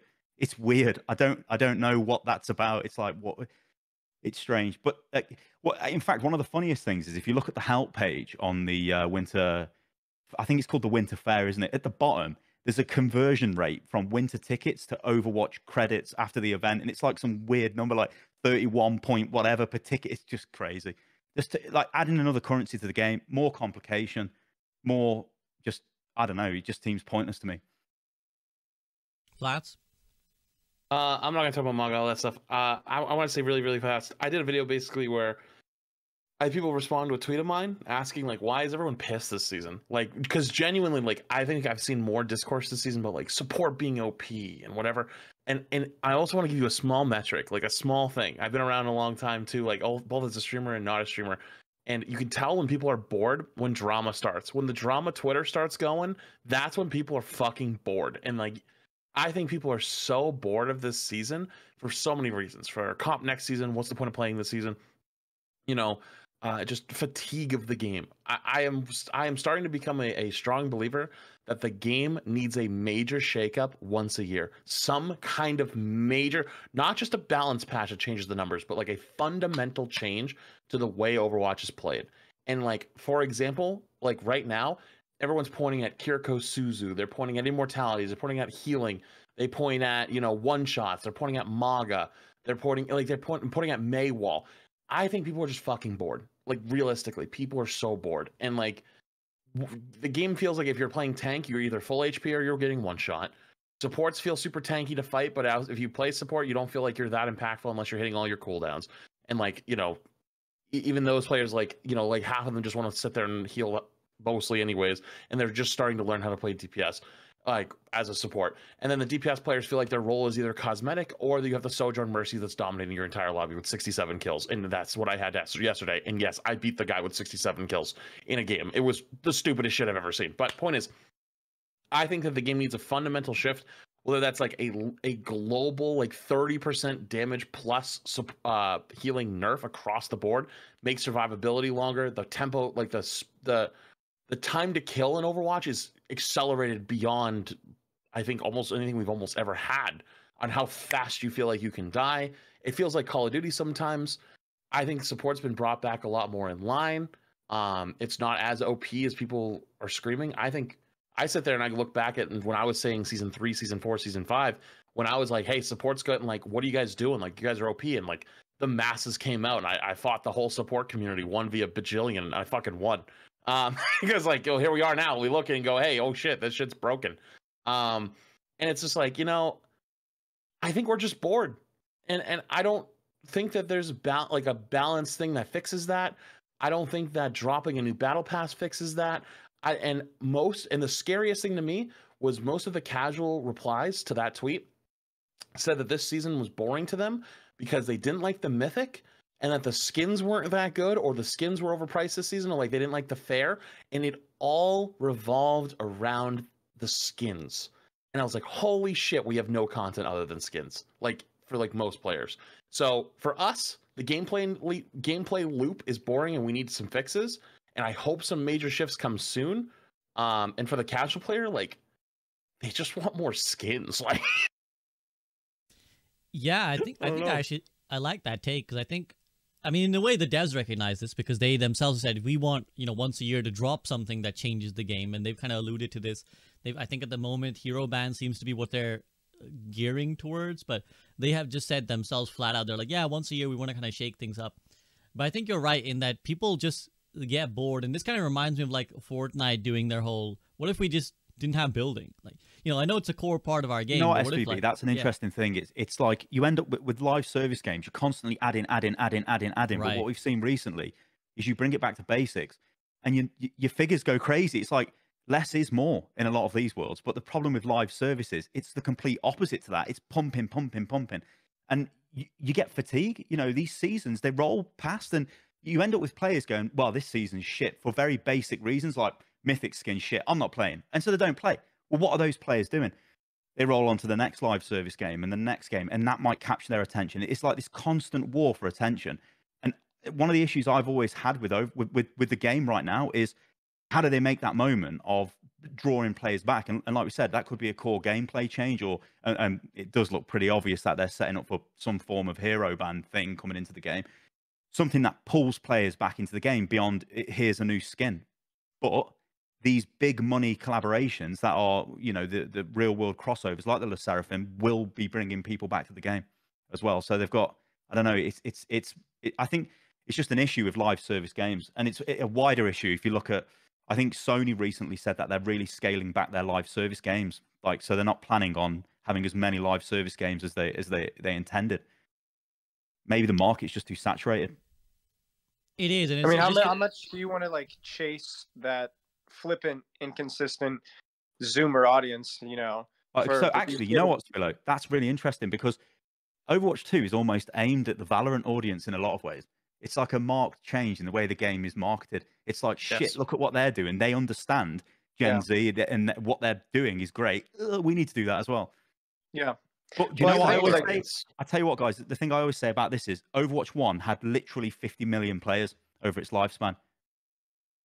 Just service them and then build on that. You know, don't throw it out the window. How much do we care about the flippant, inconsistent people versus the people that are consistently playing the game and want to have a good experience? You know, could you have your cake and eat it too? Could you go fishing with these big collabs, make an event really fun, and then just, you know, maybe get off the hamster wheel for a couple months, you know, and just, I don't know. Like, I think this is where it's like, I just have to admit some ignorance when it comes to some of this stuff. Cause I think, like, I don't know, like the shape, I think the format of gaming is really completely changed since mobiles. Like it feels like such a live service, free to play. Like I feel like it's such a confusing world now. I definitely get where you're coming from, Spilo, but I don't think that's possible. I don't think it's anywhere on their radar. Because, you know, even again talking to Jared, he's like, we're not a sweaty game. Like, you know, he said this. He's like, look, we're not as hardcore as Dota. We're not as hardcore as like some of these other games. We're a bit more chill. We're like in the middle somewhere, right? And I think so that I don't think guess Overwatch. Not for like the hardcore. I'm just saying like the core audience, whether that's the casuals or the serious players. That's kind of what I'm saying. Right, but I think the core audience in a way is just the people who come in and out. Like, I think that is what a live service game becomes. It's the people what the game's built for. Fair enough. Who go in and out. And I think for them, you're right, you know, Sty, which is that, like, maybe I think less is more is a really good way of looking at it. And like, just off the top of my head, how many people would come back if they release like a OG Overwatch version, right? Where it's like, loads, right. If you just release, like, I mean, I'm not channeling my inner Samito, be like 6v6 guys, but even if you just made a comp mode or like a separate mode that was just like classic Overwatch, right? Just, you know what, they would have made a killing if they removed the Overwatch 1 skins from the game when Overwatch 2 launched and then sold them again later. Hire me, Blizzard. The OG classic skin pack. $500. That's how you start a riot, dude. That's how you start a riot. You've seen the forum posts already, but oh my goodness, imagine if they'd done that, the forum posts. You'd get lynched. Christ. You'd get lynched for that. Genuine death threats would occur. Genuine death threats. Yeah, I do think that maybe that's something for them to consider. I don't know if they are. I don't know if that's already on their radar, but I do agree with you, Flats, that I think that like some big shakeups. Because I think all of us get bored. All of us who grind Overwatch, we get bored, and we're like, you know, we have a deep love for Overwatch that runs, you know, to our absolute cores, and we get bored. Let alone the people who have 5 other games they're running through all the time, and they're like, yeah, you know what? I'm bored of Malga. I'm gonna go play Valorant now.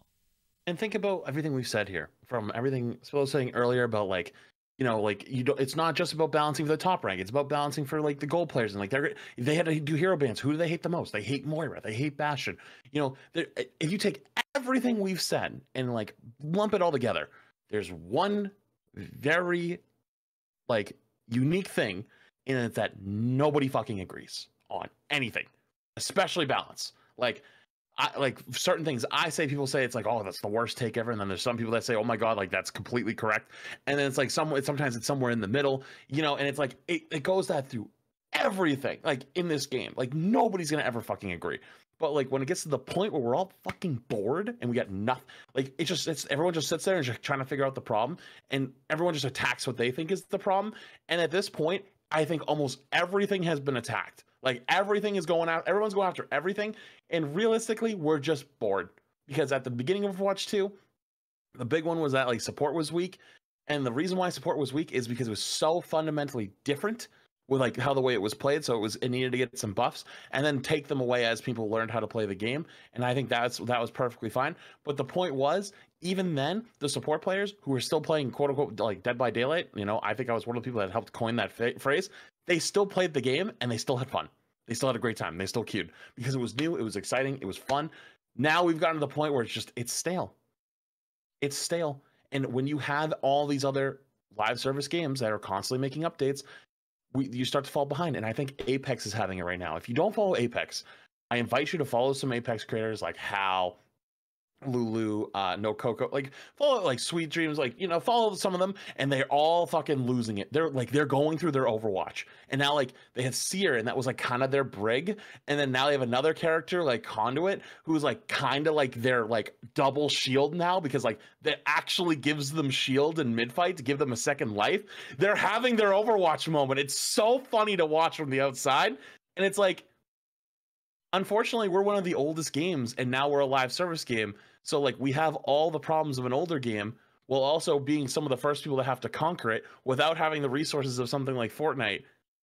We're just bored. I don't know what to do. You just got to shake it up. Do something.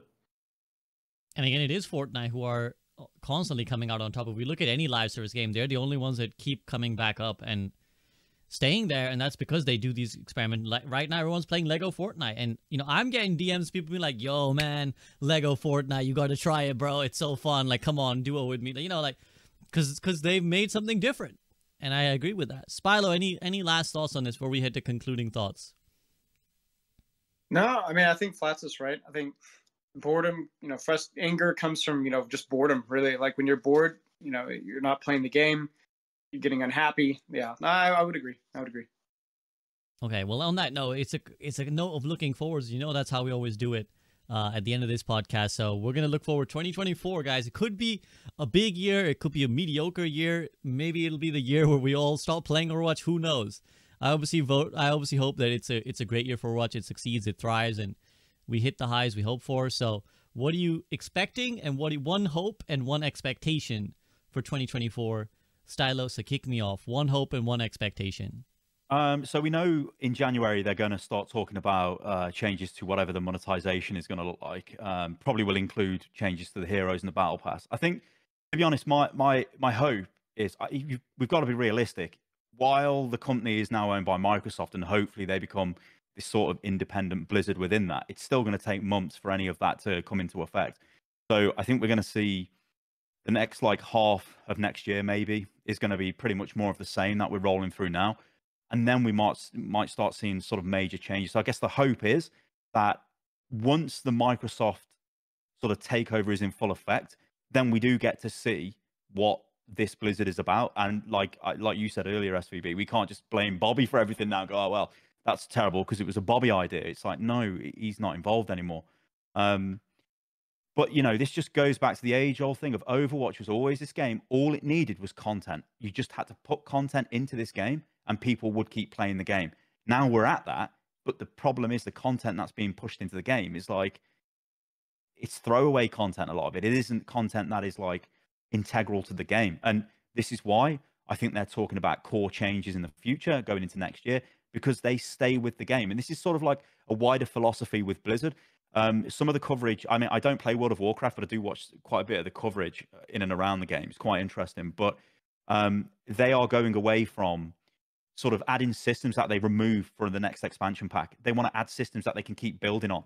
So you've got this thing which is growing. And I think Overwatch 2 needs to do a bit more of that instead of just all this throwaway content that we're never going back and we're never playing again. You know, they need to focus on what matters to the game and make changes that last. And also, I hope they can make some sort of impact again to draw people back into the game. It's very fair. Spilo. One hope and I one mean, expectation. just to be yeah, I guess just to really just echo what Stylosa said. I think the big thing is just that we want to see them trying some things, getting feedback, quickly making adjustments, trying things, getting feedback, quickly making adjustments.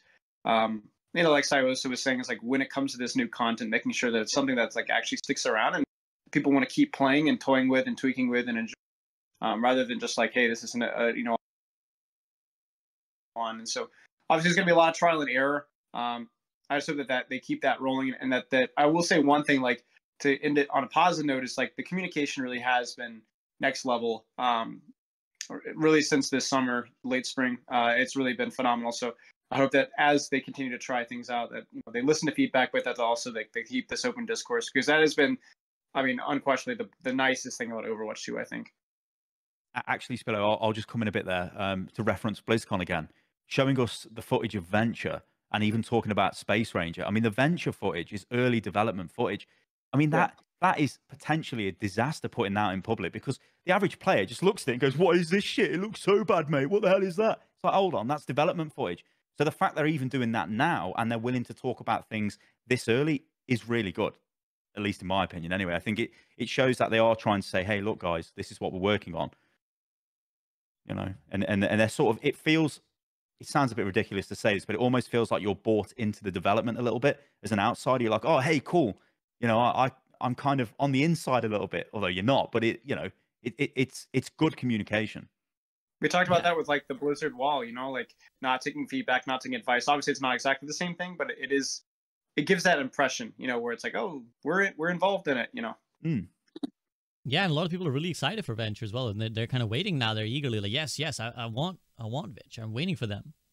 All right, Flats, one hope, one expectation. I want to say that I think we hit the bottom of Overwatch 2 already. So like, remember back in Overwatch 1, we were always like, okay, this is the floor. At a certain point, like one point, we're like, this is the floor. It will never get worse than this. I think we've already hit the floor of Overwatch 2 of like what it's gonna like, unless something catastrophically goes wrong in the next few years. What we saw like September into October, like August, September, October, that is probably the floor of Overwatch 2. I mean, if you look at most charts anywheres of like, you know, for what we have for public information, right? Like what like people consume for content, you know, how often they talk about the game, you know, like charts, like Google Trends, we've either flatlined meaning like sustained or slightly upwards. Which is a good sign, because like for the first 6 or 7 months of the game, it was just straight up like decline the entire way. So like we hit the bottom, okay? Like the PvE disaster, it's over. It's time to rebuild. It's time to start improving. And like the great part is the floor of where we're at in Overwatch 2 is way fucking higher than the floor was on Overwatch 1. So like that's great. We're not like, you know, licking the dirt. We're at least like on like some like nice concrete slabs or something, which is great. So I think that they're making a lot of good decisions, and I like that they're communicating, and I like that they're being open, and they're trying to take community feedback. And something Aaron said was like, building live service games is about building it with your community. It's not just us, like them telling us what we want, which is all Blizzard. And a great example of that was hero bans, like being hero pools, in which then the best hero pools was chosen by a cat. But then like, you know, now we've gotten to the point where it's like, okay, like, you know, if you guys want this, like, we're willing to try this, or like, how about this, and trying to figure out a way to make things better together, means that at least if things get fucked up, we kind of fuck them up together. You know, it's not like, it's your fault. Well, if we suggested it, and I think honestly, the Winter Fair is kind of slightly actually a good example of like, we said last year, we want the choice, right? Like with skins and whatnot, like, you know, when you give us like the Captain Reaper, like what if I got to choose what skin I want, right? That's kind of what the Winter Fair is. I think they give you the options, but then they fucked up because like the paid version, they give you more options, doesn't give you all the options. So why am I paying for not all the options? And they're like, well, you told us you want more choice. So it's almost like a disconnect there, but they're trying to implement feedback, which is great. It's going to take time, and hopefully it continues to keep going that way. And hopefully the Microsoft stuff, you know, takes off the handcuffs quite a bit. But realistically, at the end of the day, the game needs to be good. The game needs to be good. the outer greater gaming community does not give a fuck about us. They don't care. They don't even pay attention. Like, Overwatch news doesn't hit anybody unless it's negative, right? So the way you fix that is very slowly. You're gonna have to just keep making the game better, and like, people are gonna come back. Casual players every few months, they're gonna come back in. They're gonna sign in, and if they have fun and they enjoy themselves, that's how you start to build your reputation little by little back. And because the trust is a big part of it, and it's going to be a very, very long, hard road. I'm optimistic for 2024, but I think honestly, even if they had a full year of positives, you'd still be looking to 2025 to make the game even better. Like, it would just, I don't even know if they made every good decision through 2024, would that repair it? Like, that's how far back we are, but that doesn't mean you shouldn't try. Yeah, I think it's a really, really good point and assessment that you made there. I think realistically, you're looking at BlizzCon 2024 to be the best moment for elevating Overwatch's status back up, right? Because BlizzCon is this one moment when, you know, the world's eyes are on Blizzard, and then Blizzard has a chance to put Overwatch on the showcase and say, here's what we did. We saw that this year where we got first up, which is very cool. SBB, if I was involved with the planning for BlizzCon, I would absolutely, just for a massive laugh, open it with the Overwatch logo and a 3 next to it. It'd be so funny. It'd be so funny. April Fool's And then joke. just cut, and then come out. No, the stage. sorry, that's not the right one. No, and I think that's where we got to aim for, right? I think in terms of my hopes and expectations, I expect the things that I know Overwatch are doing well. I expect them to continue doing. I expect some cool big collabs, and I'm sure they'll hit something that's gonna be like, oh man, I can't believe they got that to collab with us. I'm sure they'll do that. I'm sure we're going to see some awesome skins and shit. And I'm sure that there will be gradual incremental improvements, as we've seen largely, right? You know, the comm system, like, and looking back, I was like, wow, I forgot how bad some of this was. And we've kind of slowly gotten better. Same with monetization. We're slowly getting better. Slowly, you know, we have a few gripes here and then, but it's not as bad as it started off. And so I expect gradual incremental improvements. My hope is that we figure out the thing that elevates Overwatch to the next level. As Flats is kind of talking about, I think that we've heard a lot from the dev team saying we really feel like we figured it out now. We really feel like we know what we're doing with Overwatch 2, and that's great to hear. And now I'd like to see them really hit that next gear, like really crank it up a notch, because it feels like it's just a new team. They've taken this first year to really learn the ropes. All right, guys, enough lessons learned. Let's start implementing some of them. Let's start, like, hitting the gas pedal on some of them. And I would like, again, if we talk at BlizzCon 2024 or after BlizzCon 2024, or when we look back at 2024, the year, I hope we're like, all right, yes, we're ready to hit that next level. We're ready to go back up to the top echelons. And then we'll see. But who knows? Microsoft could be good, could be bad. 2024 could be good, could be bad. We'll find out together, fellas. So thank you very much for your time. Flats, Spilo, and Stylosa, thank you for joining me. Please show these guys some love. Fellas, anything else you want to add before I let you get going? No, appreciate you having us. Yeah, keep up the good work, man. No, thank you guys. Feel better, Spilo. And again, thank you so much, guys. I hope Appreciate to talk to you very, very soon. Peace out. All right, GG's go. See you later. Guys. Bye.